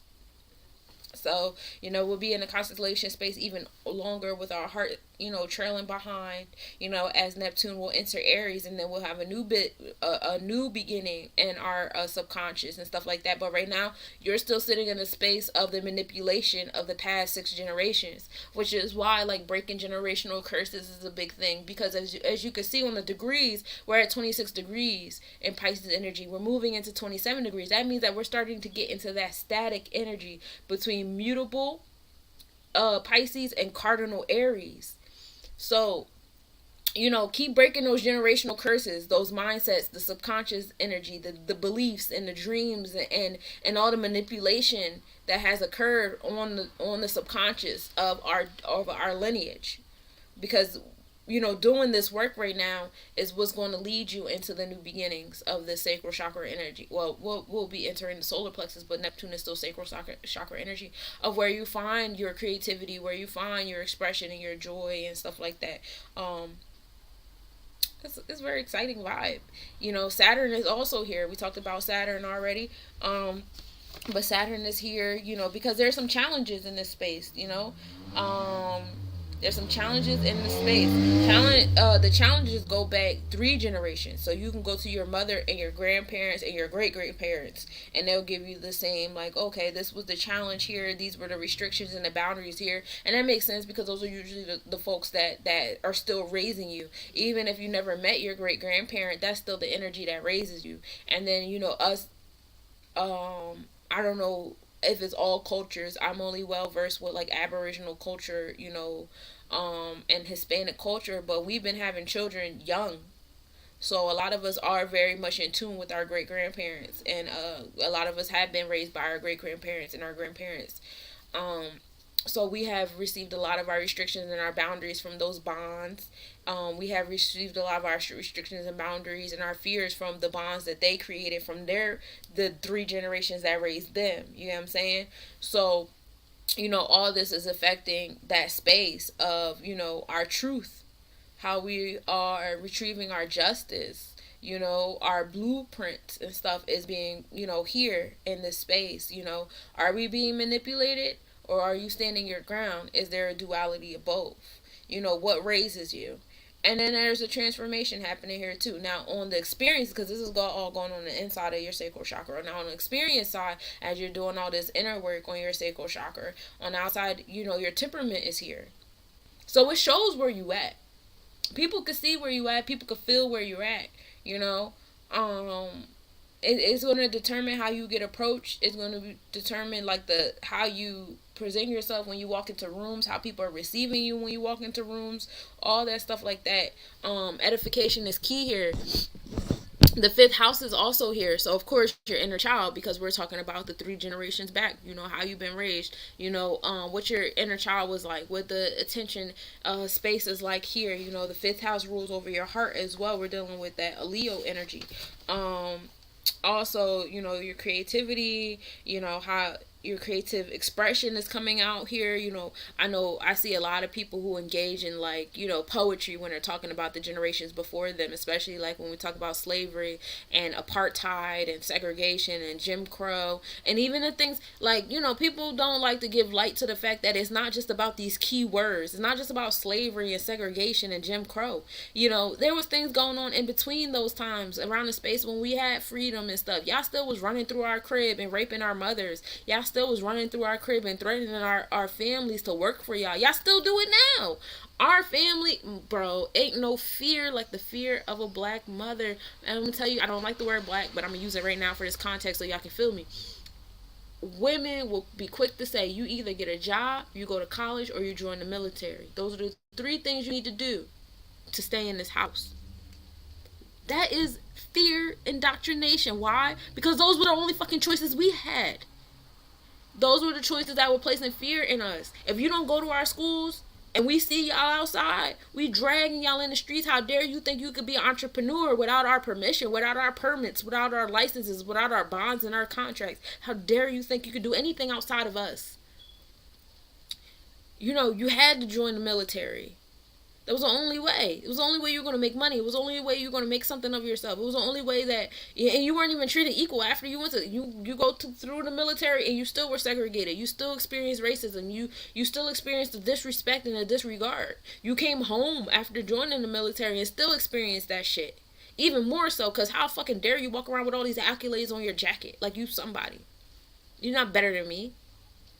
So, and on our vice versa energy, I don't know what it's like to be, on the other side of the game, to have so much, entitlement because of your skin color, and to think that, oh, these people should turn down the music because I said so, or these people should, move out of my way because I'm standing here. That's called white space.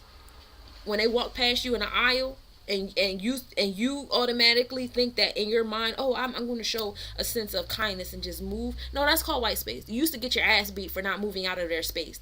They were allowed to have 6 feet. Doesn't that sound familiar? And if you were within their 6 feet, you were going to get your ass beat. You were too close. Okay?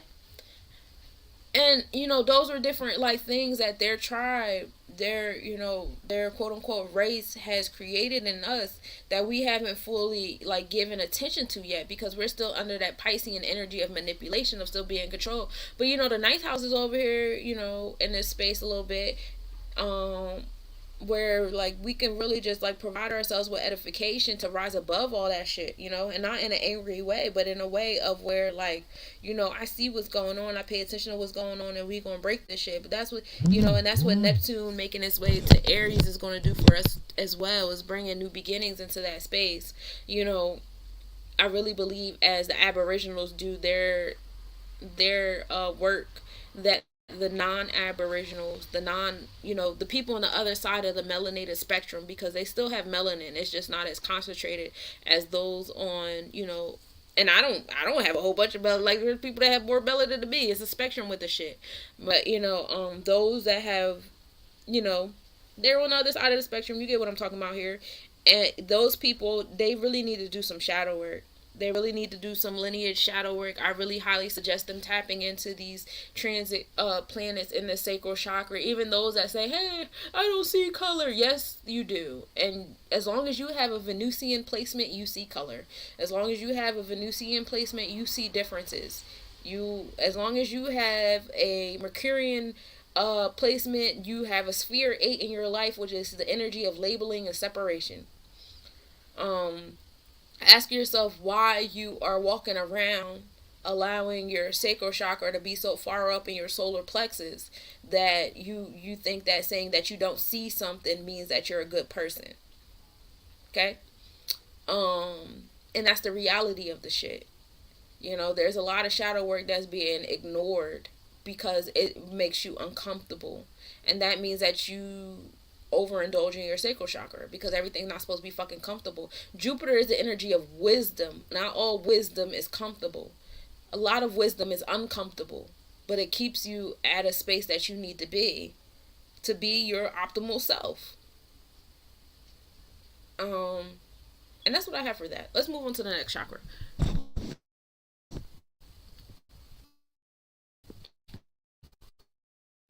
or comment comment section. Uh, so now solar plexus. This chakra is where you feel your courage, your confidence, your energy, your power, and your willpower. This is where your willpower should be aligned with your the willpower of the Most High, right?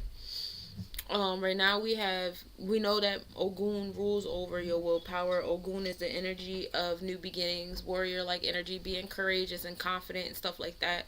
Again, you could either be too much stuck into your joy with this energy, where you like to flex your power because it makes you feel good, and you're being very, lower vibrational with this willpower. Or you could be higher up into the heart chakra of it, where you are easily invoked when people touch your heart, when people touch your feelings and your emotions and stuff like that. They're touching your solar plexus, so your immediate response is, oh, I need to flex on you, I need to show you. I think a lot of people have their solar plexus too far up into their heart chakras. There's a lot of people that have their solar plexus too far down into their sacral too. But balance is key. You want to be at this nice, yellow 590 to 560 nm with your yellow frequency. Ogun is in Cancer, so we have our solar plexus sitting in our third eye. So congratulations to you for sitting in on this. Let's talk about it. It's new beginnings in your space, being more methodical, being more courageous, being more encouraging to yourself and to other people with your solar plexus. That's what this rides to, assisting other people in this realm. It's in Gemini, so yes, it is directed towards your community. You want to be more empowering to self and to other people, and in space of community. The 11th house is dealing with the social awareness, your groups and friends, social justice, as well as technology, electronic media. The generation that does a lot of their communication, and they get a lot of their solar plexus comfort from electronic media, from sharing their stories, having their podcasts, having their virtual podiums and stuff like that. A lot of that is coming from this realm. A lot of engineers and coders and stuff like that. A lot of people's power is coming from tapping into AI, which is why AI is not something to be feared at the moment. Well, it's never anything to be feared. Right now, Mars is in the 11th house. That is telling you, is showing you, and it just entered the Cancer 11th house energy, as far as on the Vedic side. So now we're in the emotions with it. We're like, bro, what are you scared for? This energy, the what we're creating, what we're manifesting, is here to empower us, to give us more power and more capability. Now when I do my planetary forecast, I'm not just talking to the couple people in my house. I'm talking to people in other countries and other states and other cities on other continents. My voice is flowing, and my voice can be saved to where someone tomorrow or 5 days from now can listen to this message, and they can listen to any part of this message they want to listen to. That is empowering. Okay, that is, the AI is in alignment with my personal willpower. My willpower is now in here because that's what I want to happen, so that's what's going to happen. That's what that 11th house energy is saying, with that Mars in it, with the Mars Cancer in it. Also, sudden events happening. Be mindful of the sudden events. A lot of them are with the intentions of beating on your solar plexus chakra, to give you that sense of learned helplessness, to make you feel like, oh, I can't do this, I can't go here, I can't experience this, I can't have that, because this says so. And that's not, that's up to you whether you want to accept that truth or not. All right. On the internal side of things, we're dealing with, the enforcement of law, courage, and fearlessness. We have turning our wounds into a superpower, right? Giving us that energy that we need. A lot of you guys, I cannot stand the word trauma. Y'all know I cannot stand the word trauma, and I've been telling y'all over and over again to start using the word, challenges, instead of using the word trauma, because it's more building upon your solar plexus. When you use the word trauma, you're bringing your solar plexus down to your sacral chakra, and that sacral chakra is down into the root chakra, so you're muddying up, you're creating a brown in your solar plexus, essentially, with that red, orange, and now yellow. So and that red is also being brought down into the black of things. So it's a nice brown happening in your solar plexus chakra, and it's because you're walking around with trauma. This happened to me, that happened to me, this happened to me, that happened to me. You're not allowing those experiences to empower you. You're not allowing those experiences to influence your willpower, your courageousness, or your confidence. You're allowing those experiences to make you small, to make you disconnected, to make you dissociate yourself and justify the dissociation, and that's not fair to you, and that's not fair to the souls around you. Chiron spends 4 years in each zodiac, but it actually spends 8 years in Aries because of it doesn't move in a complete circle. It also moves up and down, but because of its ascending and descending, energy, it stays in Aries for about 8 years. It has been in Aries since 2019. Since September of 2018. I'm sorry. It did do a retrograde, and then it came back in February 2019. So it has been in this space since the beginning of the over decay, and that was a blow to our solar plexus. It did put people either in power or out of power. Some people chose to let it feed their solar plexus to make them feel out of touch and detached, and now they're going into quarantine. Now they're allowing these images and these individuals on the screens to control their willpower, to control their self-esteem, their courageousness. A lot of people walking around scared. That was a solar plexus scheme. A corona? Do you know what a corona is? Corona is the crown of the sun. Solar plexus, coronavirus. This is a virus going to your solar plexus to make you feel helpless, to make you feel hopeless, to make you feel fear, in a space where you're supposed to be courageous and confident, right? A space where you're supposed to be meticulous. Also, it brought new beginnings, that warrior-like energy. Viruses are warriors too, right? They come in and attack, right? But Chiron will be in this Aries energy until October 2026. So 2026 is gonna be crazy year. We have quite a few planetary placements that are moving in outer spaces in 2026. Uranus being one of them. Uranus was another body that was moved into Taurus energy during, things are so intentional when Uranus moved into Taurus and switched over our money, but we're gonna get to that in a couple of chakras. Let's come back to the solar plexus. So Chiron is into this space of new beginnings, and you can choose what new beginning that you want to have, because again, Chiron is still in that Piscean energy in the Vedic chart. So that comes back to what I just said. There was energy manipulating your solar plexus as well, giving you that solar virus. It was energy, manipulating your courageousness and stuff like that, and it's gonna continue. It's gonna continue to go on. It's up to you whether you want to stop it.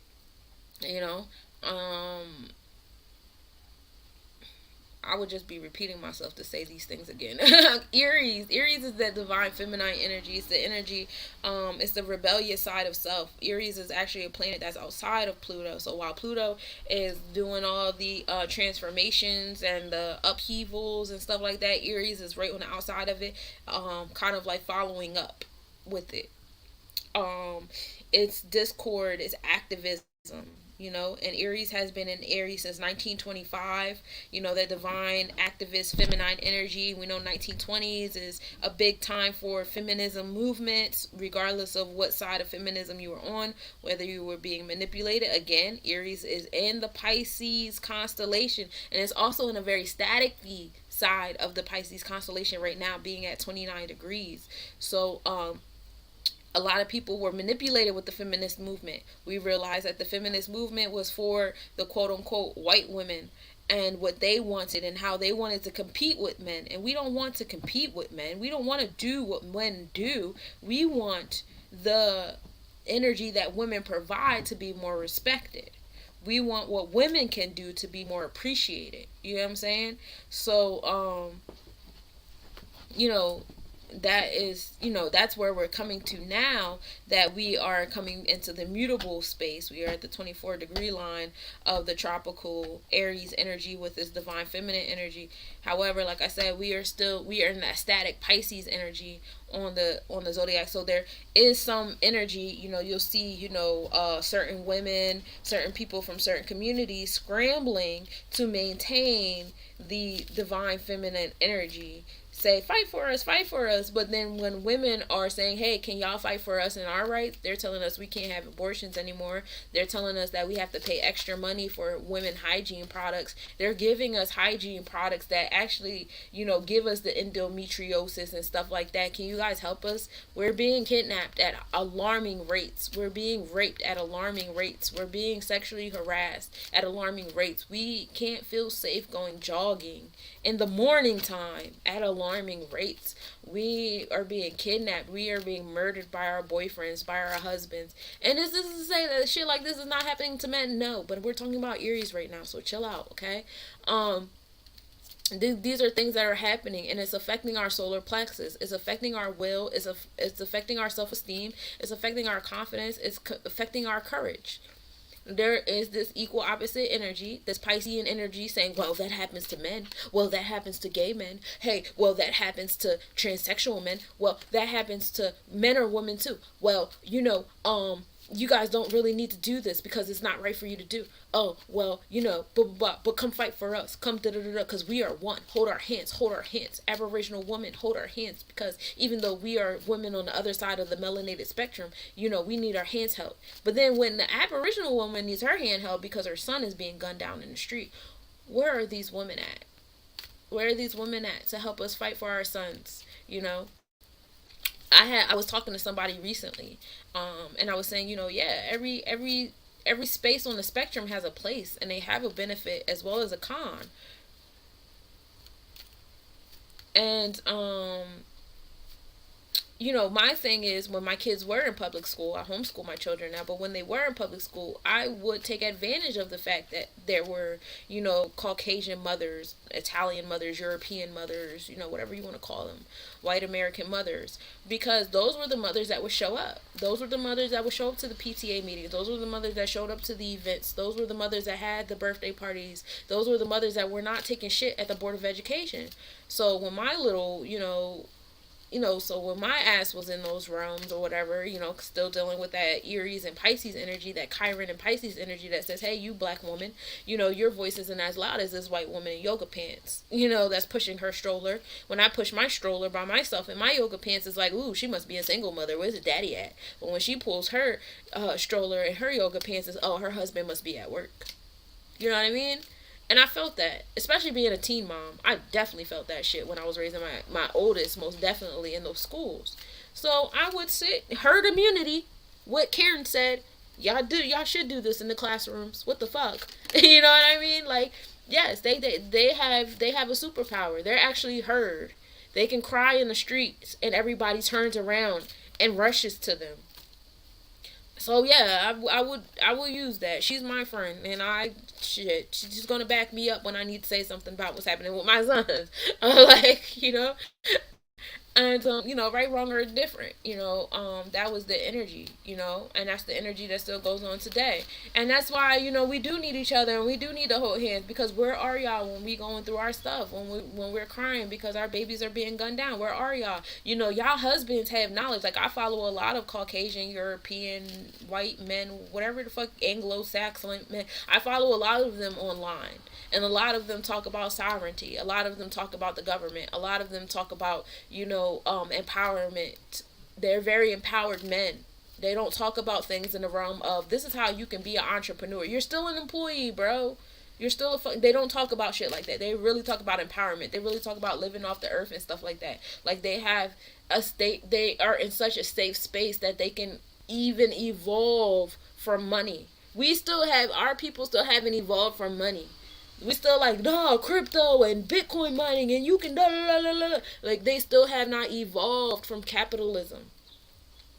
These people, they have had the opportunity to do all that already. Their 3 generations, their Neptune generations already went through what our people are trying to catch up on, or whatever the fuck they claim they're doing. They've already, so they're not even into that. They're not even going there with it. It's no, we outside farming. We got animals, we're climbing. We got guns, bro. I wish the government would over here. Like, I want redneck friends, because they have a certain level of freedom and confidence. Their solar plexus is in a certain place where our solar plexus just refuses to be at. Our solar plexus is all the way down in the root chakra. We using our empowerment. We're using our root chakra to give us solar plexus energy. And that's not how it's supposed to work. They don't do that because they don't train each other to do that. They don't raise each other to be that way, because they've always had that root chakra liberty. You know what I'm saying? We've for the past 4 or 5 generations, we haven't had that root chakra liberty. So our solar plexus is inside of our root chakra. So black excellence is supposed to be solar plexus chakra energy, but it's not. It's red, yellow. It's orange. It's down there. It's you. If you have access to your resources, your solar plexus should be good. And those are two different chakras. We trying to blend in together. You know what I'm saying? Does that make sense to you? So yeah, I follow people on the other spectrum of the melanated field, because their solar plexus is indeed their solar plexus and not intertwined with root chakra energy, as it should be. And the edification they provide is amazing. It's important. It's important. We really need to tap into our Chiron with that vibe of turning our wounds into a superpower and stuff like that. The divine feminine energy to give us that empowerment, to our divine feminines. Because if the woman is not on the throne, then the rest of us are not where we need to be. Because the woman is the first teacher of the home. You know what I mean? And then we also have Jupiter here. Now Jupiter, this is where you get the divine masculine energy from. This is Papa here, Obatala, the father that made people. Peace, peace. Welcome to the planetary forecast. So we have the man and the woman here. We have the masculine and the feminine energy here. And it's so beautiful that you have the masculine Jupiter and the feminine Aries near the Chiron energy of turning the wounds into superpowers. So the masculine and the feminine is being called here to heal with one another. We need to heal and empower each other. We need to tap into each other's willpowers and make them as one again. We need to encourage one another again and bring that confidence back to one another again. It's important. And that's what that Jupiter, Aries, and Chiron combination is. And it comes with wisdom, says the 9th house. That's also in this energy. And this is all inner work of the solar plexus energy. All right, this is all going inside. And to remind y'all that even though this stuff is going on in this space over here, it's still Piscean energy over. Piscean energy of manipulation, energy of illusion. What is Hollywood? Hollywood is the wood intentionally used to create illusions. America is Cancer. America sits in your third eye. That's the energy. It's there, and it can bring illusions and manipulation to your subconscious. It'll infiltrate your dreams. That's why they use conditioning so much. If I want you to believe something I want you to believe, I'm going to have it on 6, 7 different channels. Whenever they have a news story, right? Isn't it on like 6, 7 different channels at the same time? The breaking news stories. Even when you watch a commercial, it's on like 30 different channels. It's only like 3 television companies. Why the fuck do we have like 30 different channels? Look, that's conditioning. That's because America is Cancer. They want to sit in your third eye, and in order for me to sit in your third eye, I condition you. I have to show you the same images over and over and over and over again for me to sit in your third eye. But this 9th house in your solar plexus energy it should give you the wisdom you need to rise above that and say, I know what you're doing. I know why you got these social media algorithms set the way they are. I know why when I'm sad and I'm going through something, now all of a sudden I'm seeing all these memes to enhance that sadness. That's what you want me to feel. When I'm, in the space, you get all these dating apps on your phone. You go on these other pages, they give you all these dating memes to tell you men ain't shit, women ain't shit, use this person, use that person. Why are you giving me that when y'all know I'm looking for love? Your technology, like the TV screens, the laptops, and the phones, those are all organized. Those are energy transmuters. They're transmuting your energy. But you got to ask yourself, is it my will that's being transmuted? Or is it the will of the creator? And who's the creator of this? And what are their intentions behind this creation? You gotta ask yourself those questions. That's all 9th house shit. That's the first page of the first chapter of Metu Netter. You ain't even get into the nooks and crannies of the book yet. You know what I'm saying? So, you got to ask yourself all those questions. But, all this energy over here on the internal side of your solar plexus is essential for you to get into. It's calling for the divine feminine and the divine masculine to align with one another. Jupiter will be in Aries for a whole year. You have a whole year to get it together, y'all. We need some more men and women retreats. It can't all be about romanticism. Some of y'all solar plexus energies are sitting in y'all sacral chakras, which is why, or sitting in y'all heart chakras, which is why y'all think that a woman needs a husband in order to be heard or in order to be respectable. That's why y'all moving weird with each other. We gotta fix that masculine and feminine energy, that Aries and Jupiter energy. We gotta utilize that Chiron of transforming our wounds that we've developed from one another into a superpower. We have to get our solar plexus chakra out of our root chakra. You have these I'm coming back to these archandroids every fucking time, y'all, because y'all are not using discernment when y'all letting these influencers influence you. These social media influencers are Piscean energy. They're Piscean energy. And you have to check their intentions. What is your mission statement? What are your intentions? And do they align with mine? Some manipulation is good manipulation. I love to be manipulated by Bobby Hemmett. I love to be manipulated by certain people. Manipulate me, motherfucker, I don't give a fuck. But it's certain energy that should not be manipulating you. You need to check their intentions at the door. Is their will in alignment with your will? A lot of these influencers are keeping your solar plexus chakra inside of your root chakra. You only are empowered if you have access to resources. Those are two different chakras you are trying to. They know. Yours, that black excellence shit, that is root solar plexus chakra sitting in your root chakra. And that root chakra is heavily, heavily indoctrinated. It's so much indoctrination in your root chakra. You've been going to public school education for 12 years. 12 is a cycle beyond Pluto. What is 12 a cycle of? I want to say 12 is a cycle of 12 might be the cycle of Pluto. Hold up.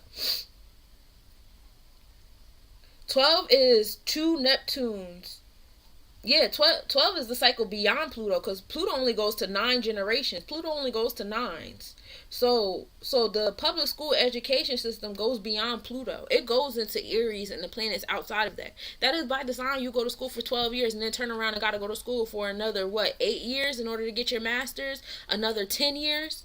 So you're going through, two galaxies of self, of your mind. Yeah, they really unraveled you out of self-mastery. They've unraveled you outside of self-mastery. You're beyond the Sagittarius energy. That's heavy indoctrination there. And then to turn around and put icing on the cake to say, okay, you graduated from all these spaces. Now I'm going to put these Piscean influencers in your space to keep you on track with knowing that your solar plexus can only come from your root chakra, where we indoctrinated you. Saturn rules over your root chakra. Saturn goes back 84 years. That's 3 generations. That's you, your mama, and your grandparents. You, your parents, and your grandparents, okay? 3 generations of indoctrination, bro. I can't. There's certain grandparents that I can't have certain conversations with because their solar plexus is where it's supposed to be. Like my paternal side, like my father's father, I can talk to because they were never slaves. They never had that root chakra indoctrination. They're very much free people. They don't play that shit. But my father's mother's side, hell the fuck no. I can't do it. I'm not gonna do it. my mother's side, I don't know that well. I'm still trying to learn them and get around them, but they do give off a energy of kind of bougie with the shits. I don't know my mother's father's side. So that's what I'm saying. Saturn is heavily indoctrinated back 3 generations. If you're coming from grandparents that were raised by slaves, because my nana was raised by slaves. My nana was raised by someone who was born a slave. Slavery don't go that far back. 400 years is not a lot. And it's not even really 400 years, bro. That stuff does not go that far back. So that's the indoctrination that's in your root chakra. So for me to tell you your solar plexus is based on your root chakra, and your root chakra is rooted in, financial literacy. Like, this is some shit they made the fuck up, bro. This is why I keep saying, who are you? You keep talking about the agreements that in the bonds and the contracts that you made with these colonists, with these conquestors and shit. Stop telling me the agreements you made with these people. Who are you? And if you can't tell me who you are without naming indoctrinations, then that's a motherfucking problem we need to talk about. You need to do that shadow work. You need to go back, Saturn is in the 7th house right now, so it's bringing them bonds and them contracts to light. Like, yeah, you not who you keep saying you are. That's who they keep saying you are. That's what they keep saying that you should have and you should be doing. But I see a lot of people going back to Earth, and that's important. So let's go back to the solar plexus chakra. On the experiences, once you do all this internal work, on the experiences of your solar plexus chakra, you got the fortune here, of course. Fortune always comes when you tapped into your power, when your willpower is in alignment with the willpower of the Most High. We already know that. The 4th house is also here too. The 4th house is your experiences will be associated in the home and family. Coming back, I'm not even going to repeat myself what I just said, but coming back into the home and family, revealing your individual with your maternal figure. So now we're going to the mitochondrial DNA with it, and your outlook on being domesticated. I'm not going to repeat myself again. I just said this. The 4th house also deals with creating more private nurturing spaces and foundations in all things, basic security, parents, mothering, ability. Coming back to what I just said, your solar plexus chakra is not supposed to be in that root chakra, and that root chakra is heavily indoctrinated. Those are two different chakras that should be separated. This 4th house is going to show you these 4th house experiences that you're going to receive, and your solar plexus chakra from doing that internal work is going to show you. It's going to show you the experiences that you're supposed to be having. It's going to show you how those are two separate entities. And yeah, that the way the Kundalini rises, when one is stable, it assists in the stability in the other, but they are not the same fucking thing. One should not define the other. My power should not be defined by how much money is in my pocket, because how much money is in my pocket is the value of the money in my pocket is defined by indoctrination. You know what I'm saying? It's defined by the conditioning that says that you should have a stack like this next to your head. But I could stack books like this next to my head. And that empowers my solar plexus chakra. But it doesn't, coming from someone else who's indoctrinated, otherwise it's not going to do that. You know what I'm saying? So, yeah, that's there. Let's go to the next. Hold up. Okay.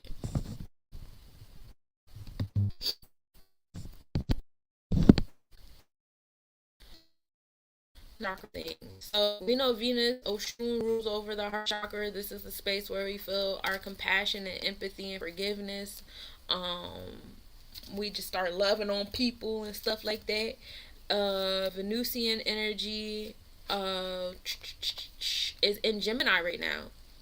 Getting your getting that compassion, getting that wisdom and that wealth is going to come from you being tapped into your community. You're not going to do it by yourself.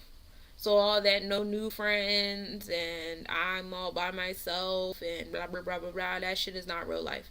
Also, be mindful of being fickle, being in too many places at one time. You don't want to over pour into your Venusian cup, okay? It's balance here, and that is the trick with Gemini energy, because we can get so sucked into everything everywhere that we lose sight of stability. You want to be fickle here. You don't want to be fickle here, and you'll feel it. You'll feel the strain, especially if you're innate. Venus energy is Earth energy. You'll feel the strain. It's gonna hurt. For my Taurian babies, it's gonna hurt regardless, because y'all so fixated on being stuck. If you're already an air Venus energy, it's gonna be like child's play, and you're not gonna realize that you're doing too much until the universe brings another a mirror or something into your space to show you how much you're actually doing. So listen to those mirrors that are coming to you. Don't be so stuck in your hubris. Water upheaval, most definitely upheaval. And fire, chill the fuck out. That's all I can say. Fire just, wants to engulf everything when the air is involved. Um, Chill out, because you're gonna destroy a lot of things with your heart if you keep letting like that fire do what it's doing. Um, and this is all sitting in the 10th house of success. So, like, being able to balance these elements here in your heart chakra is bringing you to a space of success amongst your community, being able to materialize, because Taurus is ruling over that 10th house right now, and that's the energy of possessions and priorities and all that fun stuff. So that's all sitting there. Now, the celestial party has moved from Aries zodiac to Taurus zodiac, but a lot of these placements are still in the Aries constellation. So it's still in the new beginnings in our emotional self, but in our mindset now we're solidifying things. Okay.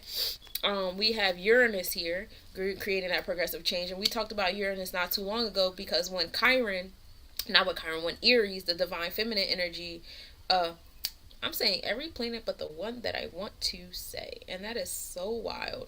Actually was Chiron to begin with.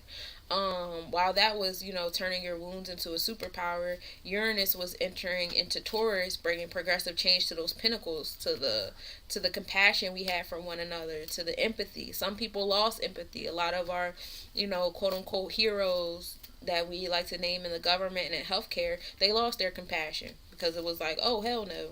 I'm scared. My solar plexus chakra is down, and I'm not finna help these people. And then some people, it influenced them. Like, oh, we need to find a cure, or we need to do this, or we need to do that, and blah, blah, blah, blah. It went in one or two ways. And that's what that progressive Uranus energy and this, Oshun energy was doing. It also created progressive change in our pinnacles. And, Uranus is going to be here until 2026. So we have more progressive energy happening in our pinnacles. People starting to do away with money. You got bricks happening, which I think is a beautiful, beautiful, beautiful thing. I can't wait till this shit fall apart. But that's not to say, see, I'm only familiar with American government and the governments that allowed America to infiltrate. And I know America government is a baby of Nazi parties, and Nazi party is a baby of the Germans and Mussolini Italians, and those level of dictators. And a lot of people were influenced by the Moors, who love to take they love to take credit for everything but the wrongdoings of shit. Like, I don't understand that. I wish y'all would do y'all shadow work. Y'all sound so absurd. We taught everybody everything. Okay, so you taught people how to do the stupid shit that we're stuck in now too? The fuck? Anyway, so with that energy, progressive energy will stay in our pinnacles up until 2026. Hopefully we undo all of these mindsets that we've had since Yakub, that have us being gold diggers for shit that's asinine and don't really support our root chakra. They're just middlemen to our root chakras, because we don't know how to treat each other yet. But all of that treating each other shit has come from our root chakra too, because a lot of that was indoctrination. Once upon a time we weren't allowed to commune. We weren't allowed to have meetings amongst each other. We weren't allowed to talk to each other. We weren't even allowed to look each other in the eyes as we crossed each other, walking down the street. Whether we weren't allowed to look at somebody else because they were on the other spectrum of the melanated thing. And around 1776 is when racism was like a scientific thing, and now it's like intertwined into law and order with the science. So we weren't allowed to look at people on the other end of the melanated spectrum, but then we also weren't allowed to look at each other, because that would be commune, and we're talking and we're plotting and blah blah blah blah. We're not allowed to read, blah blah blah. So a lot of that progressive change is happening in the Taurus energy as we learn how to communicate with one another again. We learn to have respect for one another again, because we've been taught to disrespect each other.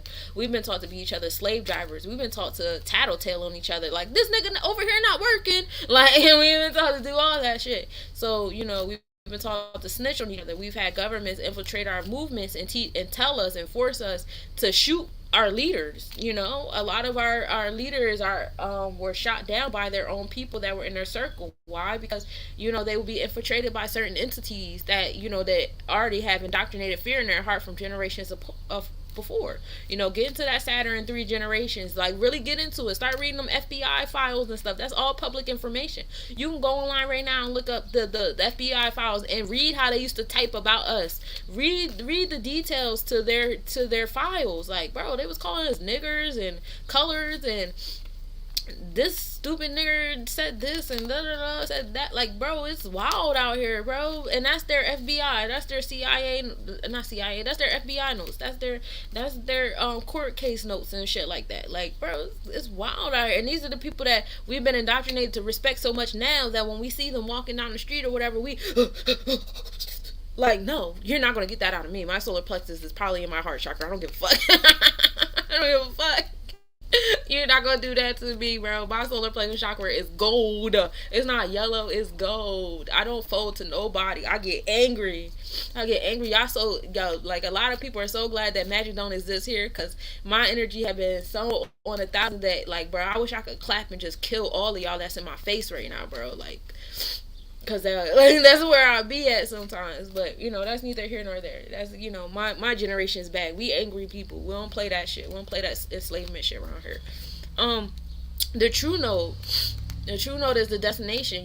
Following your heart space is the destination. Following the Oshun energy is the destination here. So I want you to look at what Taurian placements you have on your personal chart, because they're telling you these are the spaces in your space that you need progressive energy in. This is where you need to tap into the bonds and contrasts. You need to tap into the passion energies in the space as Vesta. You need to tap into your moral and ethical code in this space as Mercury. And you need to tap into the masculine energy in this space as well, and learn how to materialize what's happening in your heart as well.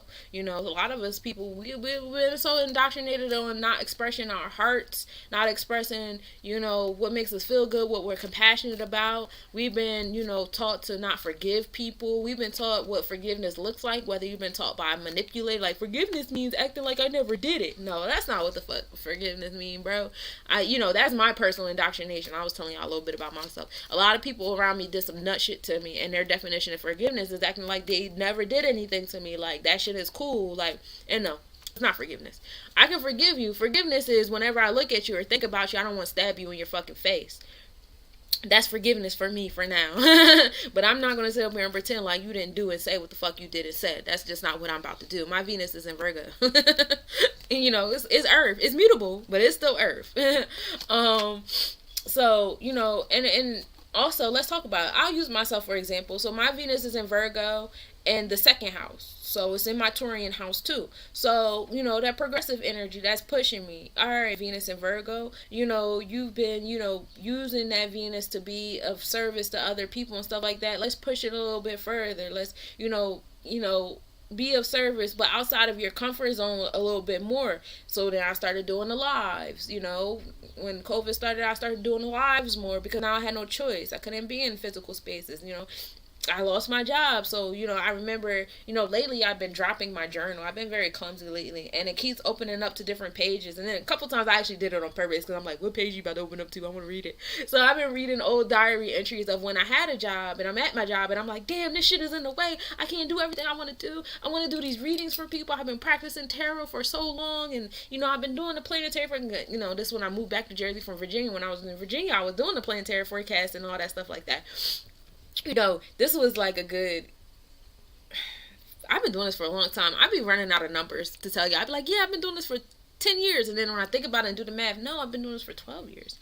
Okay. I don't know. Anyway, I've been doing this for over 10 years. Anyway, so I'm just like in my head, like, yeah, I want to do the tarot readings. I want to do da-da-da-da-da. And then that happened and I lost my job. Well, I didn't lose my job. I left that shit because it wasn't sitting right in my spirit. And then, the quarantine happened and I didn't have a choice, and like all these things just started opening up to me. Like Uranus really opened up my Virgo energy, like be of service. Now you could be of service in these places, and now learn how to be of service without being self-sacrificial in your love life. And I had some different experiences that different things, and learn how to express yourself here, exercise your moral and your integrity code here and stuff like that. And then the true node being in that space is like, yeah, you're moving in the right direction. You see how easy the doors is open up for you because you're doing what you're supposed to be doing. You're doing what I want you to do.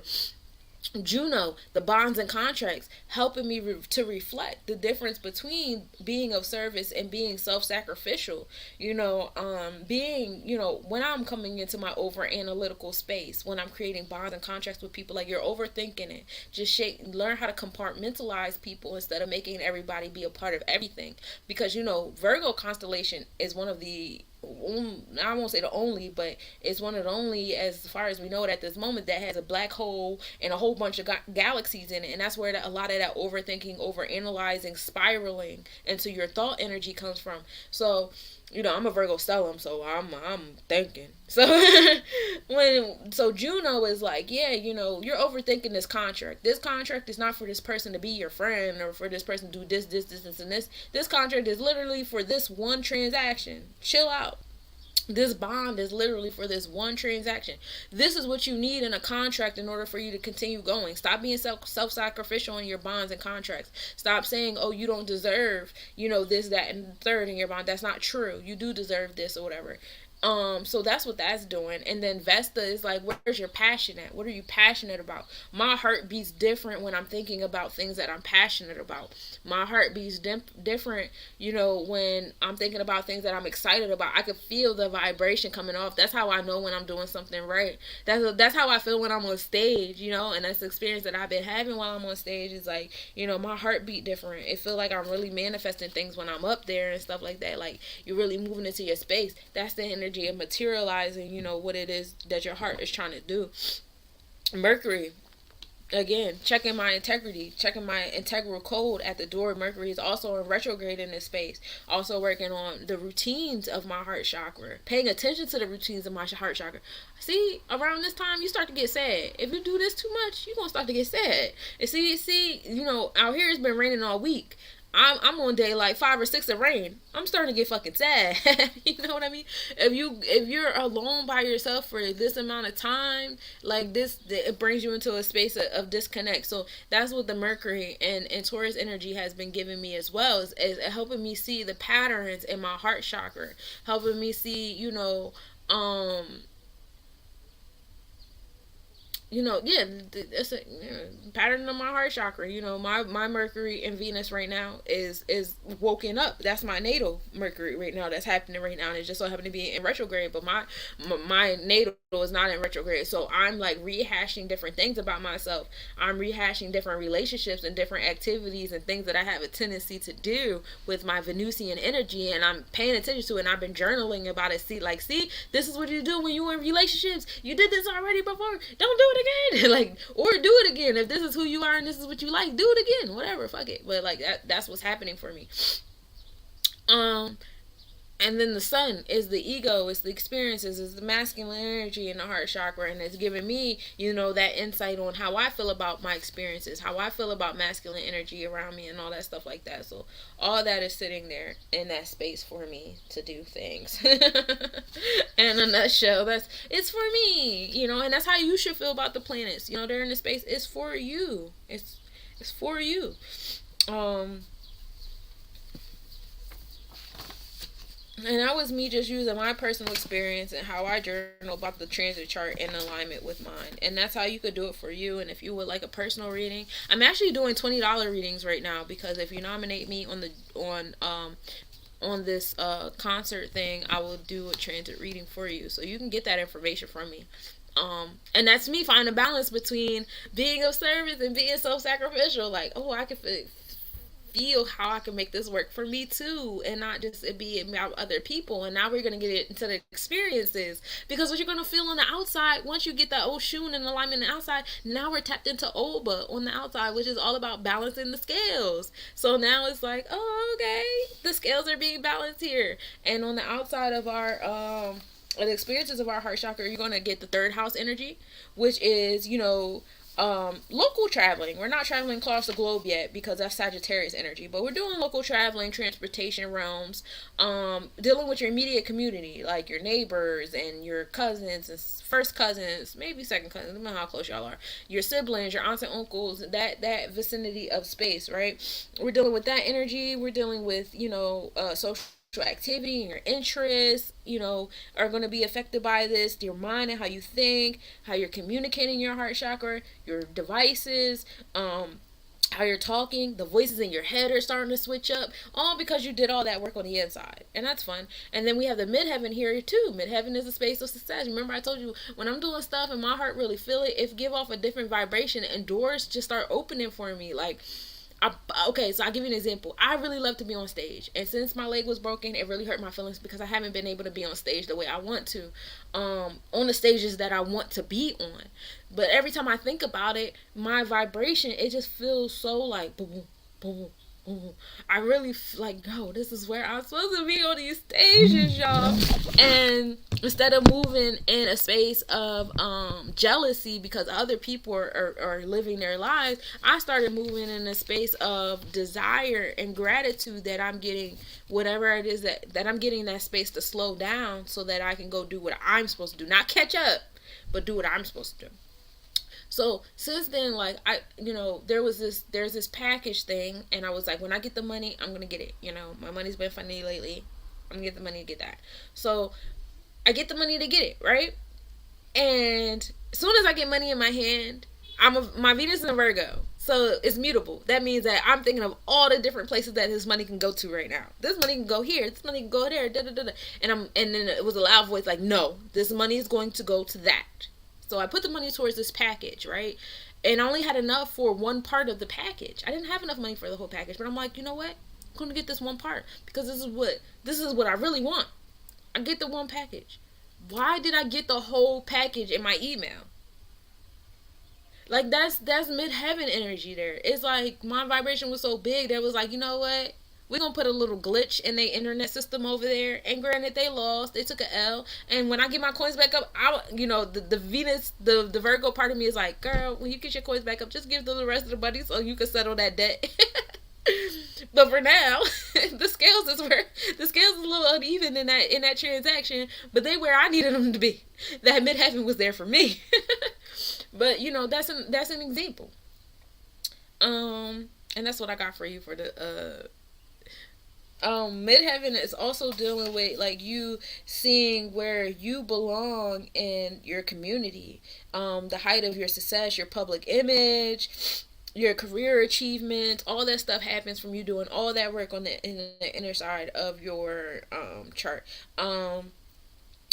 Corporations is being affected here, traditions being affected here. So when you see certain corporations going through certain things or certain truths coming out from corporations, check out the heart chakra of that corporation. All corporations have birthdays, so check out the heart chakra of that corporation. What's going on? What has Taurus energy over that corporation? What are they dealing with? What are and this will probably give you an example if you compare it to the transit chart. Like, oh, that's why your fortune is coming out this way. That's why your public image is dealing with a shift. That's why this, that, and the third, because midheaven is putting y'all shit on the spotlight, and it's third house midheaven at that. The third house and the midheaven is here at that, so the community fucking see that shit. Like, we communicating about it, and it's gonna be all over these electronic devices, says the third house. So you have all that energy together, and that's how you combine the natal chart with the transit chart. All right.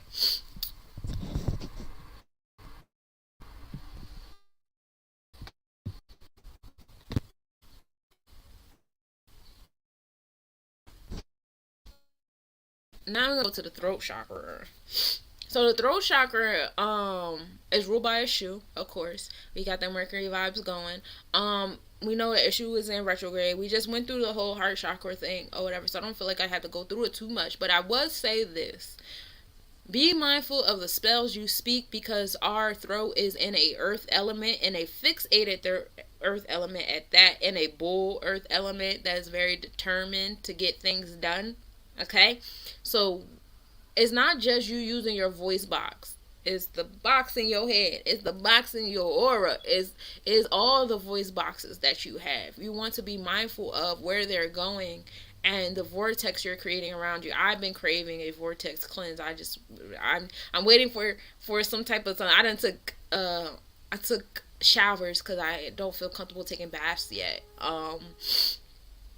With like certain intentions of cleaning my vortex and stuff. I've just really been focused on cleaning my vortex because sarcasm is my favorite language, and my sarcasm is very dark. And so with that being said, like in my draconic chart, my voice box is in Scorpio. In my tropical chart, my voice box is in Virgo. So it gets dark over here. And because of that, I feel like I've created a lot of different things in my vortex I didn't mean. Because when I'm in happy mode, I get into sarcastic mode, and my vibration is giving off probably the same vibration it does when I'm like wanting to attract something, but I'm not really saying what it is I want to attract. I'm telling a fucking joke.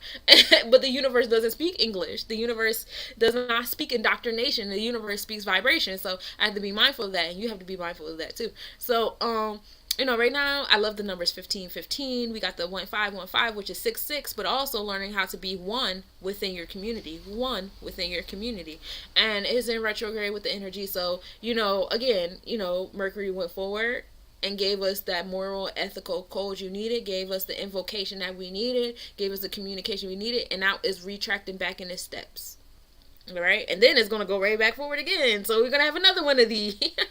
So and be grateful that we got that little violin situation happening. Because ain't that how the violin move? Like, going forward, never going back. Never going forward, never go back. So we're getting that swing set vibe happening in our voice box. You'll find yourself repeating certain situations, but it might be with a different person. It might be with a different person. It might be a totally different topic of a conversation, but the energy is the same. It might be a totally different contract, but the details of the contract is the same. Like, I've been here before. I've been in a relationship before where I felt like I was being love bombed. I've been in a relationship before when I felt like I was being gaslight. I've been in a relationship before when I was the gaslighter. And what did I do then? Where was my moral ethical code then? And where is it now? You know what I'm saying? I have a habit of gaslighting people because I don't like confrontation. I also don't like hurting people's feelings. And I find myself in those certain relationships again. And it's like, what do? I don't know. Can someone just give me an answer? But this is also in the 9th house. So it's in the space of wisdom. So the wisdom is going to come to you. It's going to arrive, Maybe that person might give you the response that you needed to be like, oh, okay, so this is what I should do next time. Thank you. And, it's an Aries, new beginnings. So as we're going through this retrograde, let it give you a new ethical code, new ways of invocation, new ways of expressing yourself. Like, you're not supposed to be going back to the same shit. This knowledge, these experiences, are supposed to bring you to new shit. Because we're in Aries. We're in Aries in the Vedic chart. All right, so we're in that space of new beginnings on our emotional self with the communication. Your vibration is in a space of new beginnings. So while your voice box, your mindset, what you think is supposed to be the throat chakra, communicating and learning, teaching and growing and stuff like that, your vibration is like, yeah, new beginnings on all this stuff. And again, the Pisces energy, you'll notice, is all over our chakras because there is again, coming back to social media influencers, there's a lot of energy that wants to influence us, that wants us to go to their waves, their wavelengths. There's a lot of energy out here that's looking for their tribe. We're in the year of 7. So is your tribe the tribe of the indoctrinated, the tribe of the people that are trying to stay within the 3D? Is your tribe the tribe that's in the 4D, the 5D, or maybe you're all the way up to the 22D, Where's your tribe? There's a lot of Piscean energy like, hey, we're looking for our school of fish over here. Join this school. And some of you guys are allowing yourself to be pulled into dimensions you have no business being in. I'm not here to pull you into my dimension. I'm here because if you want to be in my dimension, it does exist. I do exist. I don't really see myself as an influencer because I'm not trying to influence people. I don't even have any Pisces energy in my chart. Like, I just don't go there. It's not my vibe. It's never my intentions to try to manipulate people into my space. I want what's supposed to be for me in my space, not something that I had to manipulate or mold to be in my space. That's not fun for me. I like puzzles, not Play-Doh. And so with that being said, moving forward, let's go to the internal side of your throat chakra. This is the work to be done on the inside. We have the 11th house here, which is dealing with your purpose of your work. All right, your humanitarian pursuits. What are you supposed to be doing? What are your revolutionary ideas? Let's talk about, do you have any Gemini placements? My Vesta and my Mars are in Gemini. So I'm passionate about my work. I'm very passionate about my humanitarian pursuits. I know this already. This is a combination of the transit chart with my personal chart I'm doing right now. But what is my passion? My passion is community. I love to be, I want my village. I came into this plane, when I was a child, my biggest dream was I wanted my whole family to live in the same house. In my dream, we all lived in the same house. We all were together. And it's so wild that my youngest has the same dreams. He wants his whole family to live in the same house. Like, the passion is community. And it may not be the family that you thought was going to be in the same house. As I got older, I realized, yeah, it's not this family. That they were just, because in my dreams, people didn't even have faces. I just knew who they were. I just knew the energy they gave off. But like, now as I get older, that energy changes. Now it's like not so much as the same house, but it's like I go outside and I see my people. I see who I'm supposed to be around. I see my children playing with who they're supposed to be around. I see my son with his wife and their children around who they're supposed to be around. Like, I see these things, it has evolved as I came out of my childlike mind, you know what I'm saying? But that's always been my passion, has been village building and community and being around that, I've never changed my shit since I was a child. I ain't gonna hold you. Like, I'm a Leo rising, and I have a lot of placement in my fifth house. So, like, my child is who I've always been and who I'm always going to be. I came into this realm making mud pies and writing poems and making up spells. I always knew I wanted to be a witch. I always wanted to find my twin. I don't think I have a twin, but I wish I did. I'm waiting for my parents to sit me down and say, hey, sunshine. Or, well, my dad calls me worm. My mom calls me sunshine. Hey, I want to tell you, there was another baby at the hospital. Like, I'm waiting for that conversation, but I don't think I'm going to get that. But, I do have a brother that's a Virgo. Me and my brother, we are 4 days apart. I mean, not 4 days exactly, but, like, I'm 5 years and 4 days older than him. Well, I'm 5 days. I'm a 5 years minus 4 days because my birthday's the 19th. He's the 15th. So, like, I do have a Virgo brother, and we do have Pisces twin sisters. So we have sisters on the other side of the clock for us, which is pretty funny. So maybe that's my twin energy there. It didn't look exactly the way I wanted it to look, but it's here. It exists.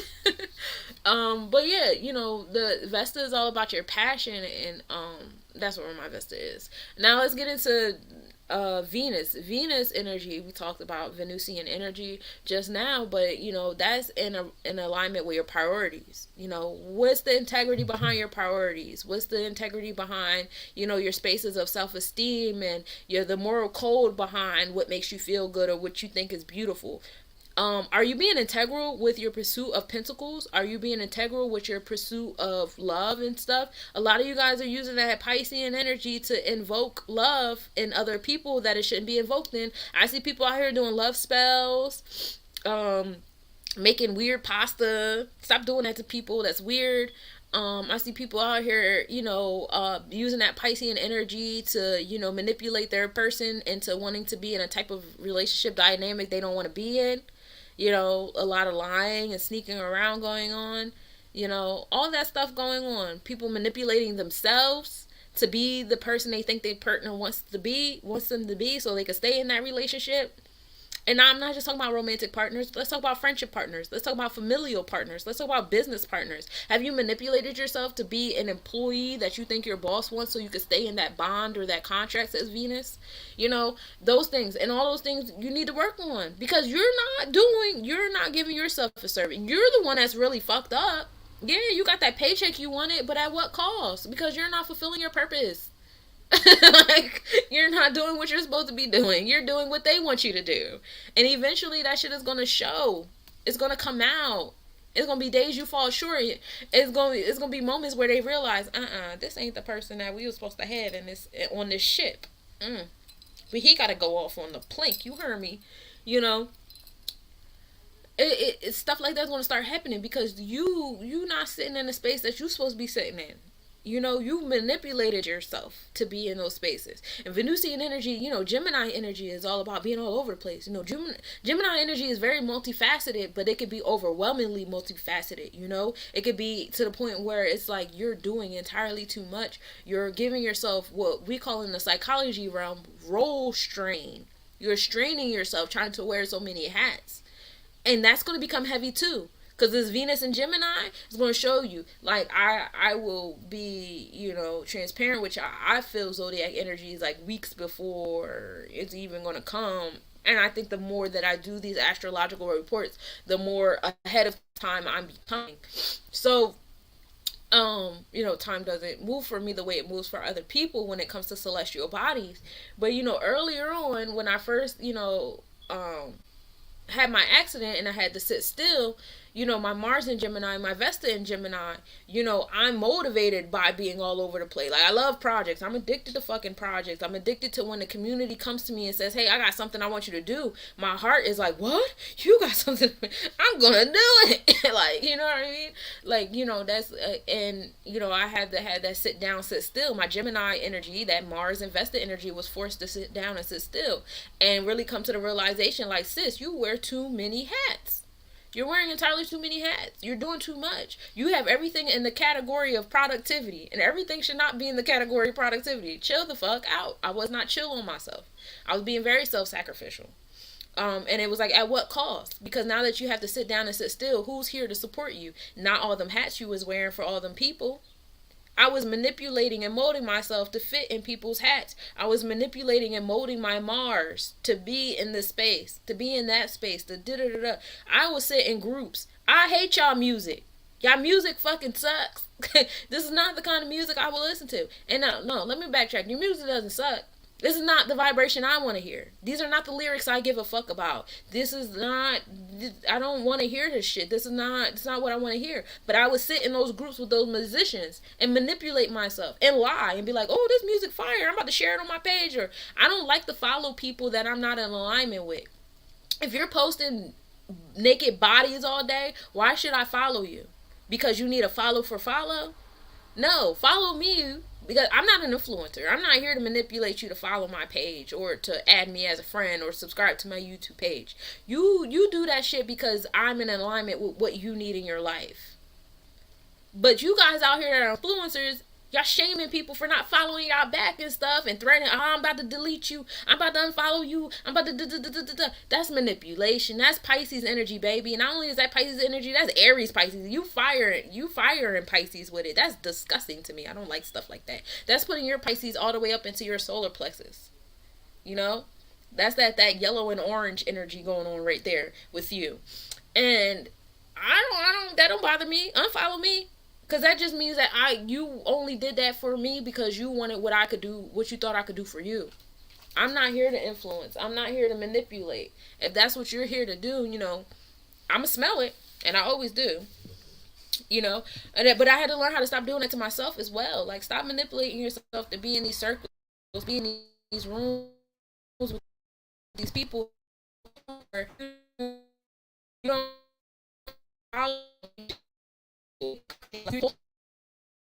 and ethnic. Oh, peace, everybody. I'm not like that. I'm not love, peace, everybody. Why? Because there's some cultures out here that still refuse to do their shadow work, and I'm not going to sit up here and act like I don't see them not doing their shadow work because I'm doing mine. I'm just not going to do that. I'm not going to do that. I'm not going to make you feel comfortable with not doing your cultural, your racial, your ethnic shadow work, your lineage shadow work, because I'm doing mine. So do yours. So you can be like real, for real, in my space. So I don't get engaged in stuff like that. There's still a lot of appropriation going on, especially in the spiritual realm. So I really don't like mixed company like that sometimes in certain things. I don't feel the need to hide that just so certain people can follow me, so I can be in certain groups and stuff. But I really had to have that conversation with myself. That comes back to that Gemini energy. Mars and Gemini always, mold and manipulate myself. But that Venusian energy is going to pull that out because your heart chakra your heart is earth, right? And that's where the biggest frequency connection comes from. Love, if you look at any fairy tale, love is the magic. Love is what wakes people up out of their sleep. It is what, took the spell over the towns that were sleeping. Love is the strongest medicine there is. Your heart is the strongest vibration you have. It is the middle ground between your upper and lower chakras. It's the middle ground between your physical and non-physical self. That is it. So if you are manipulating that space, Venus comes wherever zodiac energy Venus decides to be in, it's going to unravel that shit. Because your vibration is not speaking truth. Your heart is not speaking truth. Alright, so in this space right now, we need your throat chakra to speak a certain level of truth, because that shit is being materialized. Mercury is in Taurus right now. What are your vibrations saying? And is that truth? Is your heart in alignment with your throat box? Let's go. They're together. We had the moon here too. When I did the forecast, the moon was here in Gemini. I believe it still is. I don't know. Okay, in a minute. Actually, no. The moon has moved on to Virgo. We're in the other Mercurian side of things now. But at this point in time, the moon was in Gemini, giving that support. Now, when we do all that work on the priorities and our pursuits of, you know, social awareness and events and stuff like that, the experiences that we're going to experience on the other side is we have the second house here. So the second house is the house of possessions. The second house is the space where you seek your security through the physical world. So, you know, as you get, you know, that internal side together, outside is going to show. You're going to start getting those gifts. Like that example I gave y'all before. Like, bro, I had to follow that vibration that was coming from my heart. Like, no, you want this package. And then watch how everything just poured in my cup. I paid for one pinnacle and I got my cup full of pinnacles. The second house also deals with priorities, habits, the five senses. Your physical environment is going to be affected by you doing this work on the inside. Your pinnacles, all this stuff is going to be affected by you doing the work. So the heart vibration is all up in the throat chakra, from Mercury and Taurus to Venus and Gemini to second house, which is the Taurian house in Virgo. Your heart vibration wants to seep through. You need to speak your truth. It is important to speak your truth because that's what's being solidified here, and that's where your return is coming from while these three beings are in your throat chakra. And it's a great time to do some money spells. It's a great time to do some love spells as far as self-love, like healthy shit. Not you trying to manipulate somebody. Stop manipulating people. If you want to manipulate somebody, manipulate yourself. The outcome is going to suck because eventually that manipulation is going to seep through. Like, you know, the witches that had the warts and stuff on their face, yeah, they could drink this Venusian serum to make themselves look beautiful, but eventually they would have to drink another one, or eventually somebody was going to see, and then now everybody know you really ugly. You know, you can do that. You can make yourself look like this beautiful being or whatever if that's what you want to do, but if that's not who you are, then that's not who you are. If you walk around with a sword instead of a bouquet of flowers, then that's what the fuck it is. That doesn't make you a bad person. There's somebody for everybody. You have to ask yourself, where's your indoctrination coming from that makes you feel like you have to manipulate yourself to be this person? And where is that indoctrination coming from that makes you feel like this person is a more attractive person for you to manipulate yourself into? Those are all really important conversations that you have to have with yourself. Because if you're not having them, like, who is? You know what I'm saying? So be mindful of that. Also, Ceres is here. Whew, I love Ceres. Ceres is about agriculture. You know, you're planting seeds here. And what do you do when you plant seeds? They grow, they sprout, you know. And we're not just talking about the literal sense of like agricultural growing and sprouting seeds, but we are too, for all of my agriculturalists and farmers out there too. This is, you know, the space, you know, Virgo is a space of harvest and stuff like that. So, and then I told y'all earlier, as far as the Kemetic, you know, zodiac energy goes, we are in the season of seeding. So, you know, this is confirmation to keep, you know, those seeds going. But Ceres is also the energy of agriculture within self and others, like planting those seeds inside of self and others, doing for self and others, communicating those things. Finding the integral, you know, why do I want to plant these seeds? What do I need to plant these seeds for? Also a space of nurturing, harvesting, nurturing spaces, creating nurturing spaces for people. See, this is what's beautiful. This is why I do what I do, because there's people that are like me out there that are looking for me. And, you know, thank goodness, you know, Gemini energy is also about, you know, technology, right? Communication through technology devices. So by me utilizing, you know, my Mars and my Vesta and Gemini, and utilizing these, you know, devices to communicate my passions, to communicate my strategies, to communicate my motivations and stuff in the transit chart. Planting seeds, girl. You planting seeds. You're creating a nurturing space for certain people. This is how you connect to your tribe. You're speaking on your passions and your motivations. The tribe is coming on the other side. You're attracting people you're supposed to be attracting. You know, you're getting that second house pinnacles and stuff like that because I'm doing that work. You know what I'm saying? So that's my advice to you. Do the work in your communication space. You know, Mercury is also about learning. It's also about how you receive and how you listen. It's not just, you know, how you speak. It's how you're listening. Are you listening? Are you paying attention? And how other people are listening to you. and stuff like that. And so, we're creating those nourishing environments. I personally am creating a nourishing environment for certain people, and I'm grateful for that. Like, that's what I like to do. Um so that's what we have for the third. And now we come to the third eye chakra. So this is the command beyond wisdom. This is where we get our inner and outer polarity, our intuition, our foresight, logical and rational brain side. It's all in the same chakra. See, we have a habit of, oh, I'm right brained, I'm left brained. No, you're both brained. Brained. You have both sides, and they're both in your third eye chakra. Okay, maybe one might be more ignited than the other, but you have both, and you can get into your natal chart and place your natal chart into your third eye to find out, where the balances are and what energy is the balance coming from. You know what I'm saying? So right now, on the emotion side, which is our creative and spiritual side of our third eye, we have Pallas there and Mars there. See, Pallas is all about, your genius qualities that you overlook about yourself. Sometimes, some of y'all are very creative beings. Some of you guys have amazing foresight.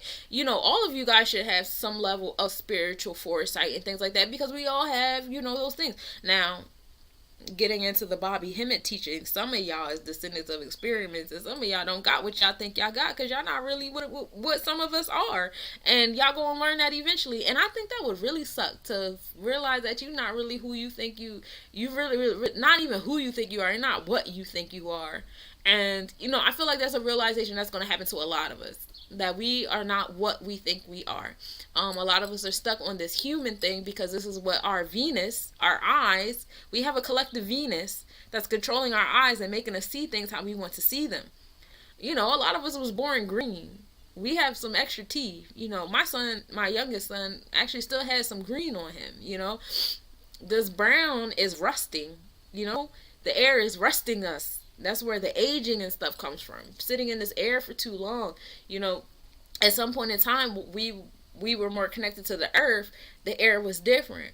We went from green to being, indigo, to being such a very, very dark complexion of brown, quote unquote brown, to where it was a tint between indigo and what we would like to think is black, but not quite black, because it distincts us from the actual black color. We've gone through all these things, and now we have different shades of brown, because now we want to see diversity in all things. We want the different flavors of life. So now we have different levels of oxidation to the shit. But we're not what we think we are. And a lot of that stuff's going to come out. Pallas also rules over, the self-defense and your justice strategies. How are you defending yourself? How are you defending your chakras? How are you defending your celestial bodies? How are you going about these things? And a lot of that should be coming from your third eye rather than from your solar plexus chakra, because the solar plexus chakra comes from an ego-central realm. It shouldn't be coming from your root chakra, because a lot of you guys' root chakras are still indoctrinated by agreements that don't belong to you. You get where I'm going with this. It should be coming from your third eye, says Pallas, and any other celestial body that ends up being in your third eye thereafter, especially as we slowly start to enter Cancer season. The 12th house is also here. The 12th house deals with like your subconscious, your dreams, and your secrets, things beyond, the senses and stuff like that. It's dealing with healing and endings and closure, solitude, karma, afterlife, your limited beliefs. All these things are coming to the forefront as you meditate. You start to have more consideration for people that are in spaces that are separated from society, or if you're separated from society, your third eye is probably hella enlightened, and it's people in hospitals and jails and hospice centers, boarding schools, spaces like that. When you're dealing with militants, people that separate themselves from society, because you have the military and then you have the civilians and stuff like that. That's why they say, like, when people go to jail, they come out different. Yeah, because they're tapped into, they have no choice but to tap into that Pallas energy when they go in there. They have no choice but to tap into that Yamoja energy when they go in there, because they're in such a space of solitude. You know what I'm saying? But that's what's happening there in that space. It's giving you those genius-like qualities that you deserve. You deserve to have those things. Then we have Mars there giving us motivation. um, putting on in a space of like circulating to the rest of ourselves, circulating to the rest of our chakras, circulating to the rest of our bodies of, those genius like qualities, that edification, skill, right? How are you acquiring skills? How are you absorbing and digesting those skills? Those are all essential. Also, how you're expressing your anger and your passion. Your subconscious should have the power to interject now when you're expressing your anger and your passion. You shouldn't still be acting out in the ways that you used to, the way that you got accustomed to, as far as like yelling and arguing and stuff like that. So if that's you want to work on that space, and you please, Lilith is our third chakra. And Lilith is the triggers, the triggers that come into your space. And when the triggers come into your space, they're bringing out your repressed energy about yourself, whether it's sensuality, sexuality, your vulnerabilities, or your fantasies. So triggers are not always bad things. It's not always like, oh, well, this hurt, this made me mad, I'm triggered into anger, I'm triggered into frustration, I'm triggered to... It's not always that. Sometimes triggers bring you into like positivity, motivation, like, oh, that triggered me to do something good, that triggered me to feel this, feel that. So pay attention to those triggers, because they're a result of you really tapping into that Palace 12th house in Mars. You really tapped into those dreams and subconscious and your agendas and the limited beliefs and the overlooking qualities and your strategies and how intelligent you are, your intellect and stuff like that. You're going to be triggered into moving into spaces now, like, oh, you finally tapped into this part that you're really, really good at. Now you're being motivated to really do that stuff, stuff like that. The first house is also here, so those energies will be tapped into your temperament or whatever. People are going to feel you doing that work on yourself. People, because, when you do get good at strategies and stuff like that, the first thing you want to do is you want to share it with other people. So when you want to share it with other people, it's going to, people are going to feed that. They're going to feed off of that, and they're going to be like, oh, I want to use you for this, or I have an opportunity for you for that, or whatever. They're starting a third. And, it's going to motivate you. It's going to push and pull you. It's going to trigger you into those motions of either good or bad. It's up to you. But it comes off of your temperament, what you have going on in that space.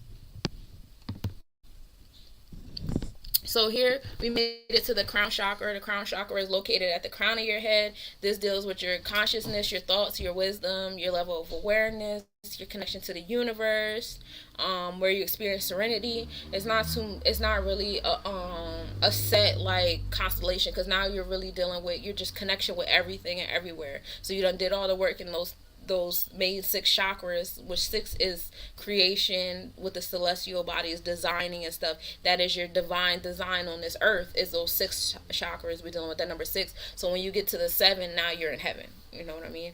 So now you're really above and beyond that energy.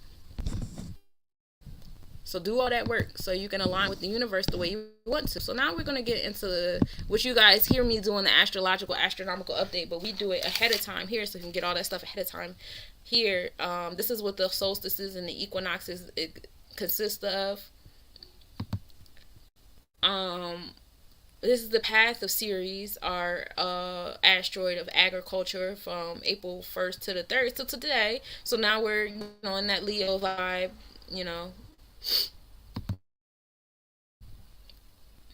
And these are our zodiac energies, and how the moon has been traveling through our zodiac energies through the month of April.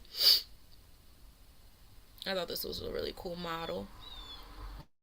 We even made it all.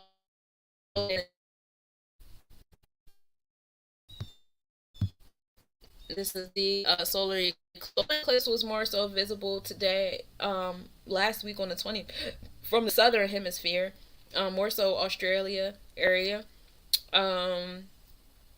Next year, which is April 8th, 2024, the solar eclipse will be visible from the northern hemisphere. Arkansas will be the best place to go to view, and they actually already have some events going on in Arkansas to view the solar eclipse for next year, so you guys can check that out. This is the divine alignment we had during that eclipse. It was a nice line happening for us there with Mercury, Moon, Sun, and Jupiter. And then we had lady constellation on the other end of the game. That was a beautiful night we had going on. This is what we got going on today with Saturn and the moons that we know so far. Saturn has a lot of moons, but these are the ones that we want to give light to. This is what we got going on during the lunar eclipse. So let's get to it. So I'll start us off with today, April 30th. Starting off at a 72% waxing gibbous moon. So we're still in that moon of like building and working on things, but you're gonna start receiving some type of reciprocation for what you're building, right? And this is pretty much called the moon of endings, because we're making it towards the full moon of celebration. So as we start to make our way up to the full moon, we start to get like our little pinnacles, our return or lack of pinnacles. But it's not to signify that you're done the work. It's just to show you that, like, you know, it's supposed to be incentive to keep going, not to be done. But we are closing up some people, places, and things. This is in the Leo energy, so this is in the vibe of the heart chakra, the vibrations, what I have been talking to you guys about today. The moon rising at, actually, no, I'm sorry.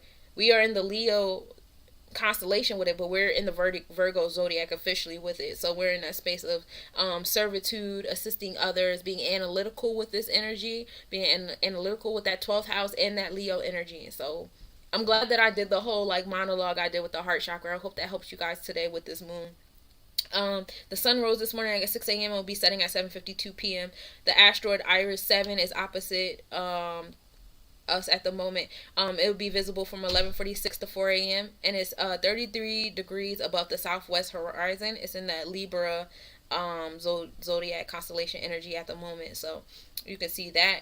Saturn and its moons will be visible. We just looked at that model. Tomorrow, May 1st, which is May Day, I have a goddess that I'm following on Instagram making May 1st the day of no longer paying bills. If you guys want to align with that, we're at a 81% waxing gibbous moon. The moon rising at 3:49 p.m. It will be setting at 4:14 a.m.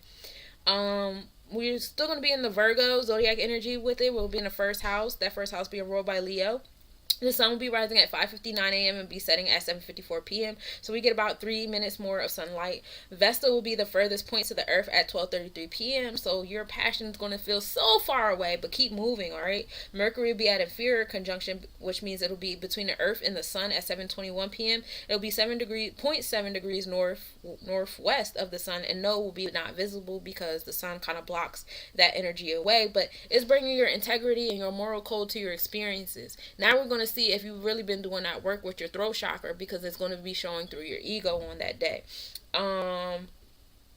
It will emerge from behind the sun before the end of the month, but this is going to be the theme of the majority of the month, is Mercury being around the sun, that integrity, that communication being around your experiences and your ego, and the masculine energy around you, which is not men all the time, but also experiences, extrovertedness, anything with an EX. Alignment of the Venus between the bullhorn tips of the Taurus constellation will occur tomorrow as well. It's located below the arc of the spring arc. Venus, the bullhorn tips of Taurus. So first of all, the face of the Taurus constellation is called Hyades. All right. The bullhorn tips. I wrote the stars down here, and I think that as we get closer to the alignment, I'll be able to read those to you. Be patient with me. But yeah, the bullhorn tips bring on it's a balance between, like, you know, being giving the pinnacles that you need, but also being like that bull type of energy, because the tips they're used as the weapons. They're used as, like, you know, how you're beating that in, you know, it's energy of destruction, but also an energy of building. So, you know, those two things come together. Venus is going through them to bring that heart chakra vibe in between that. And then the arc of spring starts with Menkalinen, and then it goes up to Capella, Pollux, and Castor are right at the top. Those are our Gemini twins. And then it goes down to Procyon, which is a part of our Sirius constellation of that loyal dog. So all together, it's bringing on that energy of togetherness, unity, togetherness, unity, loyalty. Procyon is the star of loyalty, as well as like pleasure seeking energy is happening there as well. So good energy that the spring does bring. We love it here. May 2nd, we start the day off in a 88% waxing gibbous moon. The moon rising at 4:52 p.m. will be setting at 4:35 a.m. We are still in that Virgo zodiac energy in the second house now. So now we are materializing. We are coming away from the temperament and things and moving more so into solidifying things, forming money, pentacles, emotional self. We went into this very deeply already. The sun rising at 5:50 a.m. It will be setting at 7:55 p.m. Pluto will be stationary at 5:22 a.m. It will begin its retrograde motion. The moon in Parima will be at minimal angle at 8:26 p.m. The moon will be 1 degree southwest, conjunction occurring at 10:33 p.m. The moon will be 1.3 degrees south, and we'll be able to observe that at 8:46 p.m. with a 1 degree southwest separation. Parima is the star in the zodiac constellation. It brings off the energy of prophecy. It's the energy of Mercury and Venus, so being like a little bougie with the Venusian energy. Being a little bougie in your integrity and your morale space. Juno will be entering the Gemini zodiac around 1 a.m. So it would now be in Gemini in the 10th house. So Juno is the energy of bonds and contracts, what makes you enter and stay into those relationships and things like that. And so now it's into those bonds and contracts with your community. Now you're checking yourself with your relationship with your community and stuff like that. Pallas also is entering the Leo zodiac energy. Stop. My dog. Pallas is also entering that Leo energy. So now you have your genius qualities that you may be overlooking and stuff, going from the Cancer vibe of your creative, third eye, into the space of your experience of your third eye. Please, get the fuck on. So now you're allowing that to move from your creative side to your logical side, and that's very exciting. We like that.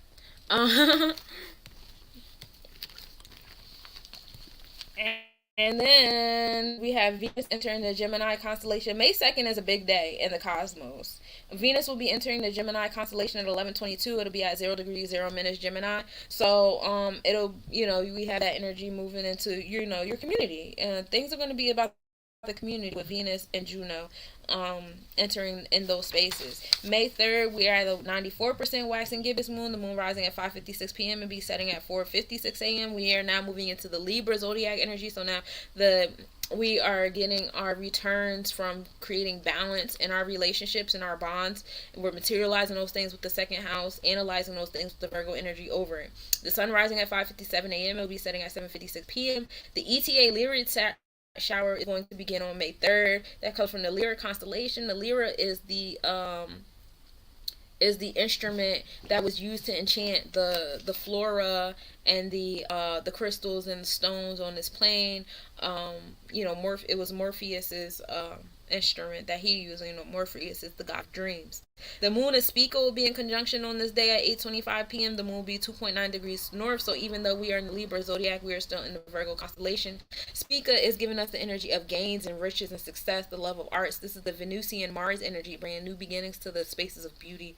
And then we have a triangle occurring with Arcturus, Capella, and the moon on that day. Excuse me.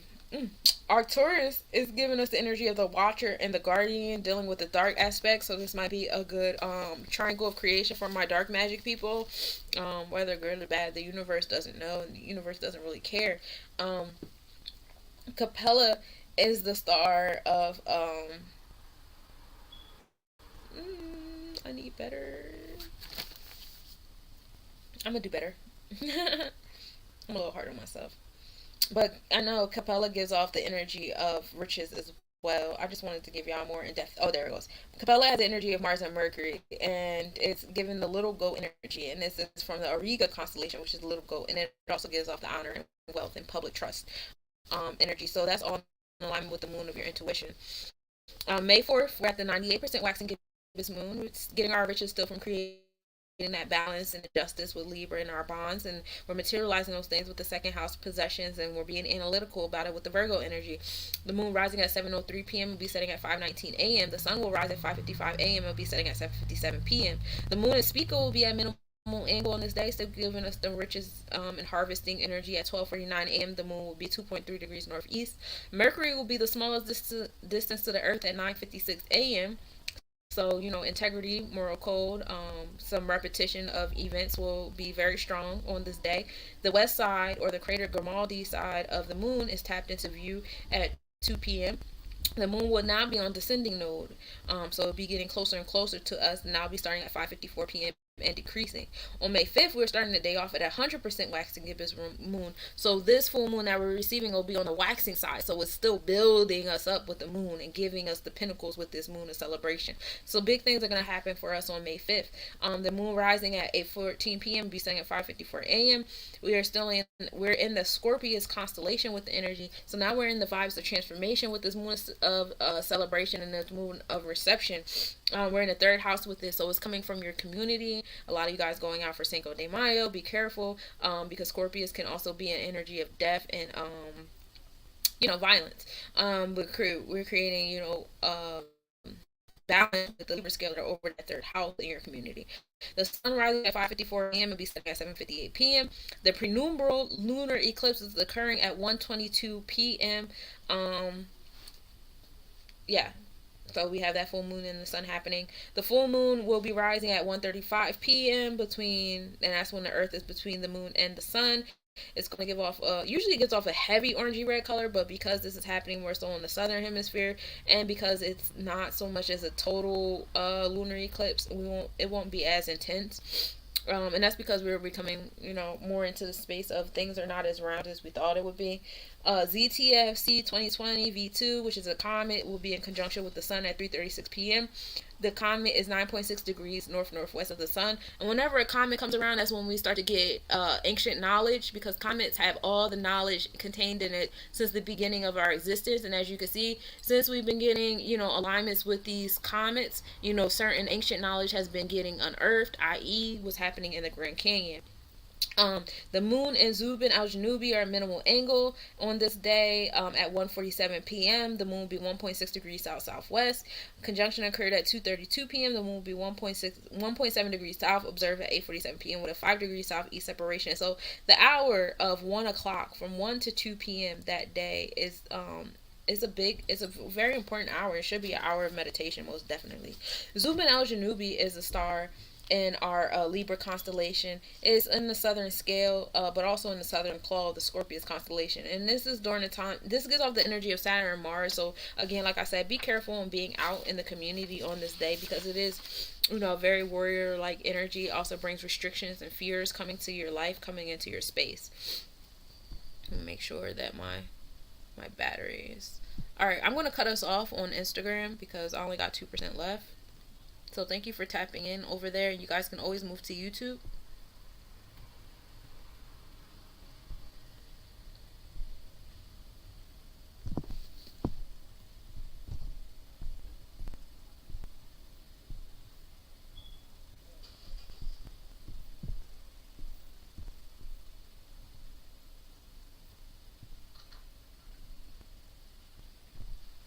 Alright, so let's continue.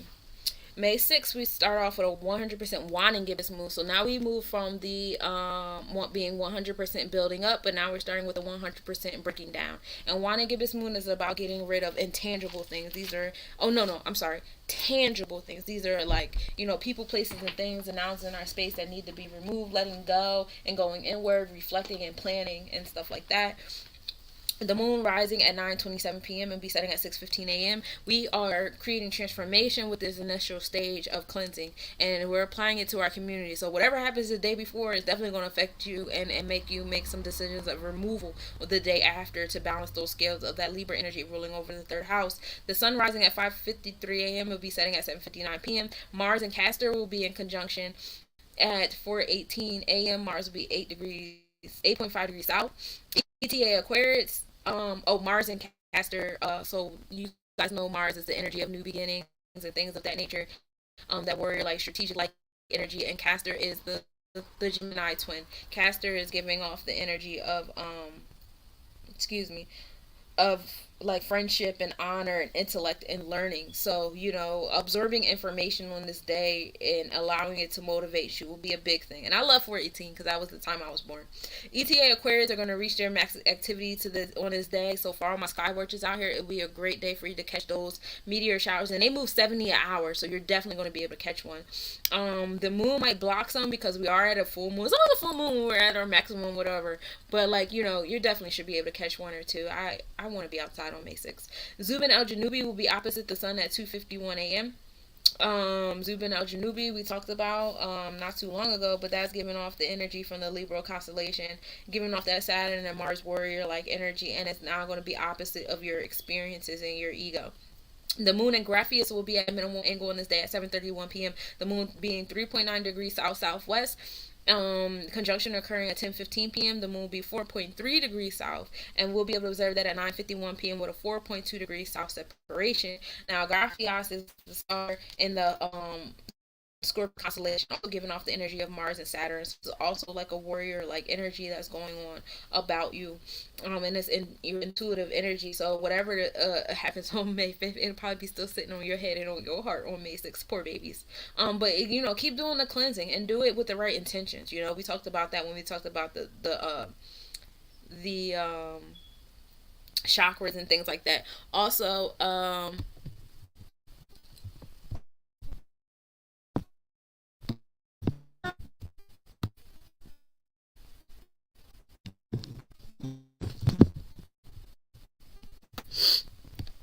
hold on one second. The moon into Shuba will also be in conjunction at 7:57. That will have the moon 0.9 degrees south, minimal angle occurring at 7:34 p.m. with the moon 0.9 degrees south southwest, and we'll be able to observe that at 10:04 p.m. with a 1.8 degrees southeast separation. The Shuba is also in the Scorpius constellation, also giving off Mars and Saturn. So those 3 days is going to be like very warrior like energy. You're going to be facing some fears, facing some challenges, but you're going to be very strategic about how you maneuver through them and around them. But if you're not in alignment with this combination of energy on these stars, it's going to feel like crazy things are happening to you. It's going to feel like you're being pushed and pulled in just different directions in a very violent manner. So I highly suggest May 5th and May 6th, stay in alignment with the stars, be in your solar plexus chakra with the energy, stay empowered. Again, that's bringing that, remember I talked to you about that solar plexus chakra constantly being pulled back down to the to the root chakra, and that's not where it belongs. So, on the May 5th and May 6th, those are days to really face on that energy, and you'll see some things unraveling from other influencers that have a tendency to put your solar plexus inside of your root chakra. They work together. Like, you guys know, I'm not a fan of integration. I'm a fan of coexisting, and your chakra should be coexisting, not integrating. Once they start integrating, it's too much cloudiness and stuff like that. Yes, everything is one, but if you're not paying attention to all the different bits, like, yeah, my cup is water. It's water in my cup. But what about all the different like pollutants that's inside of my water? I'm supposed to act like I don't see the pollutants. I'm supposed to act like I don't see the minerals and the vitamins because it's still water. Like, that's not, you have to have both. You have to have both. And for too long we've been focused on none. We haven't been focused on any of it.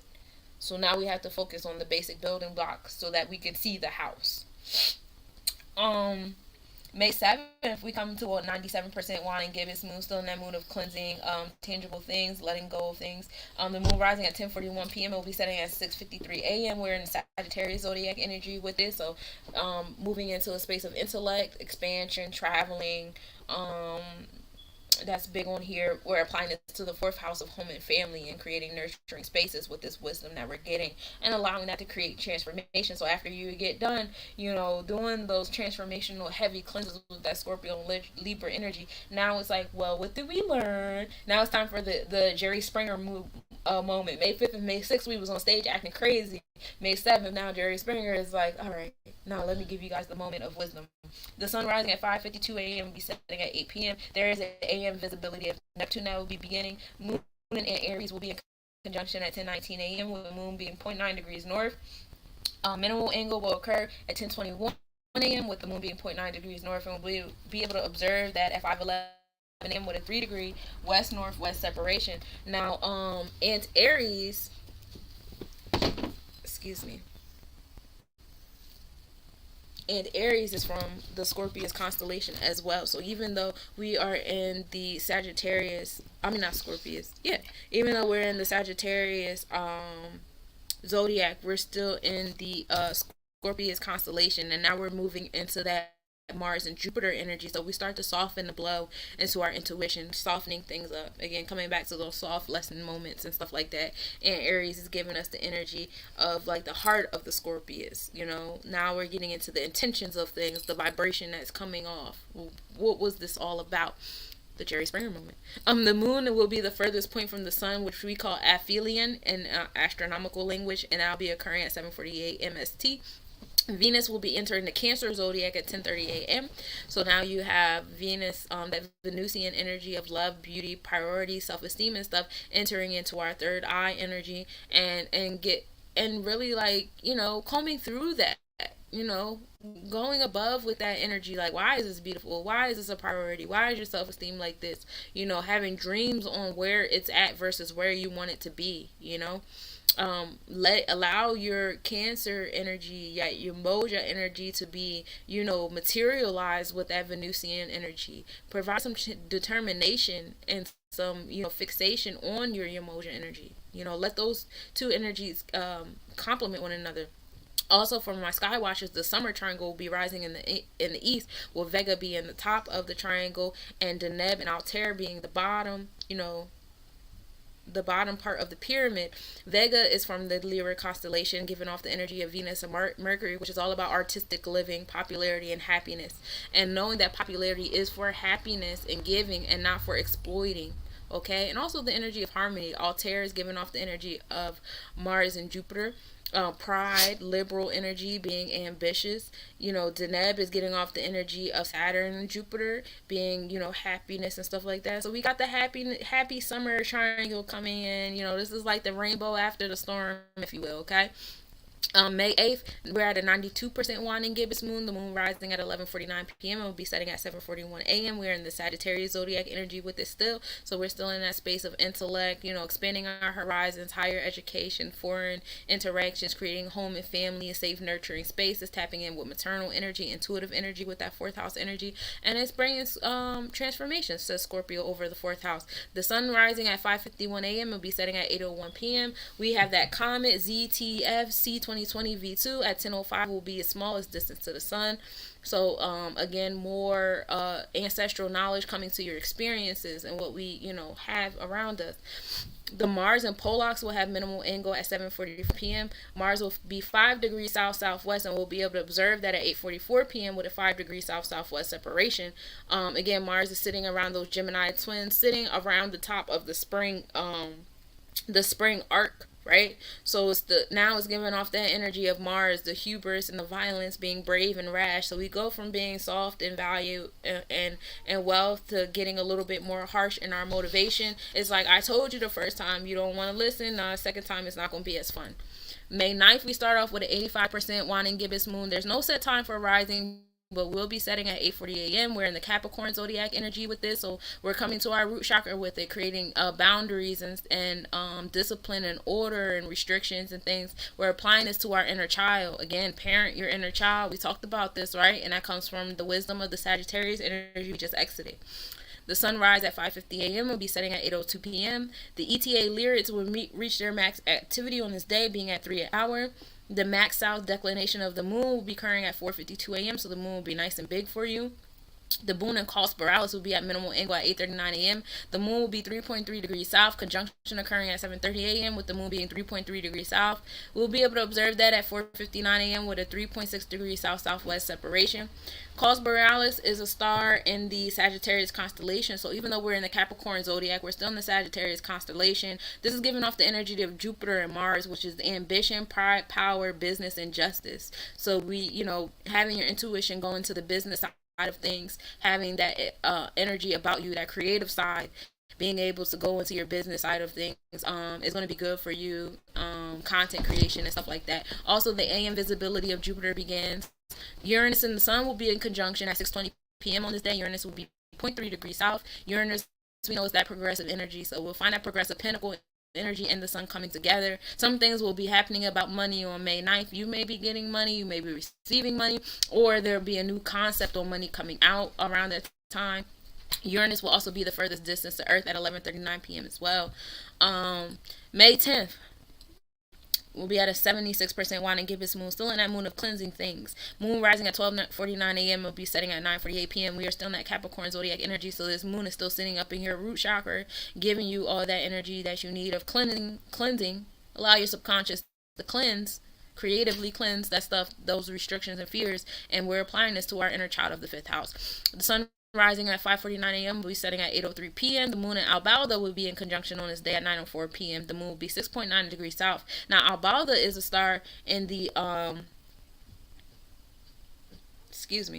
in the Sagittarius constellation. So even though we're in the Capricorn zodiac, we're still in the Sagittarius constellation. This is located in the back head of the Archer. This is where we're getting our harvest and our gains in buildings and traveling. So definitely tapping into, the creative side with that moon and the root chakra with that moon is going to bring you the gains and the harvest that you deserve. Libra will be opposite the Sun on this day at 4:59 p.m. Giving us the balancing of the scales, having the spotlight on the balancing of the scales. Mars and Polox will be in conjunction at 3:39 p.m. The Mars will be 5.1 degrees south, so we're still bringing that motivational energy to the Gemini twins, of immortality and warrior-like energy happening there. May 11th, we're at the 66% waning gibbous moon. The moon rising at 1:38 a.m. and will be setting at 11:03 a.m. Now we're in the Aquarius zodiac energy, learning to detach. Social justice, social awareness, being original, being rebellious. We're dealing with the root and knowledge of self and being one with all at the same time as you have knowledge with self. So that's where your third eye will be taking you. We're applying this to our daily routines. The sun rising at 5:48 a.m. will be setting at 8:04 p.m. The moon will be the smallest distance to the earth, so it'll be nice and close with this social energy at 12:29 a.m. The moon and Pluto will also be in conjunction because Pluto is in Aquarius at the moment as well. Pluto will be at minimal angle at 8:44 p.m. The moon will be 3.3 degrees south. Conjunction will occur at 8:19 p.m. The moon will be 3.2 degrees south, and we'll be able to observe this at 1:54 a.m. with a 4.5 degrees southeast separation. Remember, Pluto is in retrograde, so Pluto is rehashing some things. Pluto is about, transformation, rebirth, destruction, power, connectivity with our returns. So coming together for financial gain or coming together for some type of economic gain or power gain or whatever is in alignment here. Allow your third eyes to align your tribe so you guys can do some collective work together. The North Pole of the moon will be tipped into view at 4:27 a.m. Also, Mars will be entering the Cancer constellation on May 11th. It will be at 30 degrees, 0 minutes, Gemini at 6 p.m. So we have that energy of new beginnings coming into your third eye vibes. Ugh, it's beautiful. That's beautiful. I love that. Because now Mars will be in the Cancer zodiac and constellation at the same time. May 12th, we have a 55% waning gibbous moon. The moon rising at 2:17 a.m. It will be setting at 12:19 p.m. We are still in Aquarius energy with it, so we're still socially detaching. We're going to be in the 6th house, applying this to our daily routines. The sun rising at 5:47 a.m. will be setting at 8:05 p.m. Ceres will be stationary at 6 a.m. Ceres has been in retrograde, giving us, making us backtrack some of our agricultural practices and going back to different mindsets and things like that when it comes to nourishing and nurturing and all that fun stuff with our soil and agriculture. So now we'll be going back forward and retracking those steps again, but this time to move forward. The last quarter moon will be at 10:29 a.m. So now we're in a space of, we're in a mid space between cleaning up the physical versus the non physical, not versus, but in alignment with the non-physical. So now we just want to go back and look, what did we clean up so far? How is it going and stuff like that? There will be energy that'll make you feel like you're finished because you cleaned up all the physical stuff, and that's why they call it like the moon of transition or whatever. But like, yeah, like, what are your goals now? You done cleaned up all the physical stuff. What are your goals? What are some changes that you're going to do to achieve them? Tap into your inner lessons that you got with that Sagittarius energy and all that fun stuff. The sun rising. Oh yeah, Venus will be at its highest altitude at the sky in that evening, so you'll just look up, break your neck a little bit. And then the global cluster of Serpents constellation, which is usually on the rise around fall, but it's slowly rising now. It'll be at its highest altitude, 27 degrees above the east horizon line, and that's the planetary forecast from now until May 12th. You guys now officially have all the information from my spellcasters, my star watchers, and everybody and everything in between. But you guys can always catch these again by watching the planetary forecast or tapping into my astronomical updates that I do daily, to remind you guys what's going on in the cosmos. But you guys got it first. You heard it here first, what's going on. Again, May 5th from 1 to 2 p.m. would definitely be a time of meditation for me, honestly. I highly suggest that for you all as well if you like. But that's what we got going on. I appreciate you guys for tapping in. Let's see. Elton, energy of Pentacles. And Venus will be throughout this week. So you'll feel a nice balance between give and take, good and bad, positive and negative, to show and prove you that the universe don't really know good and bad and positive and negative. Otherwise, they would not have created both. They wouldn't listen to both. Like, that person that's doing the seance to provide harm on other people is getting that same energy as the person that's getting that seance to provide good on people. It's your vibration. It's your vibration that matters. And that's what Venus wants us to hear this time around, is your vibration that matters. And if you stop paying so much attention to other people's activity and pay attention to your own activity, it'll make your reality better. And you can't save the world. You can't save the world. And I get into the zodiac stuff like that. I talked to you about. This is talking about how when there's a solar eclipse, there's a lunar eclipse. Thereafter, our next solar eclipse will be October 14th, and the lunar eclipse will be around Halloween time. Oof, I'm not going outside on no more Halloweens. I am traumatized. You heard me? And these are the meteor showers that we have coming up and how many they have per hour. We have, a few more, May 6th and May 10th that we went over. And we did the Dipper time. If you guys want to check out my Instagram, I told you guys I'm with the Dipper. And these are the eclipses that we have coming up. Because guys have been going off about how in some places there's a different year, but y'all still don't realize that man made up time is a man-made social construct, so you will get different answers in different areas. It's not that deep, not that big a deal for you to be breaking your brains and exploding all over the place and saying this is right and that's wrong, because there is no right or wrong when it comes to a man-made thing. That's like I'm having a Toyota and a Nissan, and I can say that Toyota's wrong because Nissans do things like this, but do they both get you where you need to go? Yes. So then they're not right or wrong. It's just two different things. And that's something that you guys need to learn. You guys are still trying to do right, wrong, good, bad, and that's not where we're at. And that's what I got for you guys today. I appreciate you for tapping in with me. Again, come to me if you guys need any peace. I'm sorry, I cannot see the comments from where I was. But if you guys would like a personal reading, a transit reading, or anything in between, please reach out. I am here for you. I am doing some $20 readings if you support my nomination, so I can go perform at the BET Awards. There's a radio. I'm sorry, let me correct myself. There's a radio station that's having an event during the BET Awards weekend where I will be in the vicinity of the award show, and I would like to perform there. And so I'm trying to get as many votes as I can to show that I could sell tickets for such an event or whatever to be a part of the show. I think I only have like about 8 more nominations that I need, so I'm very excited about that.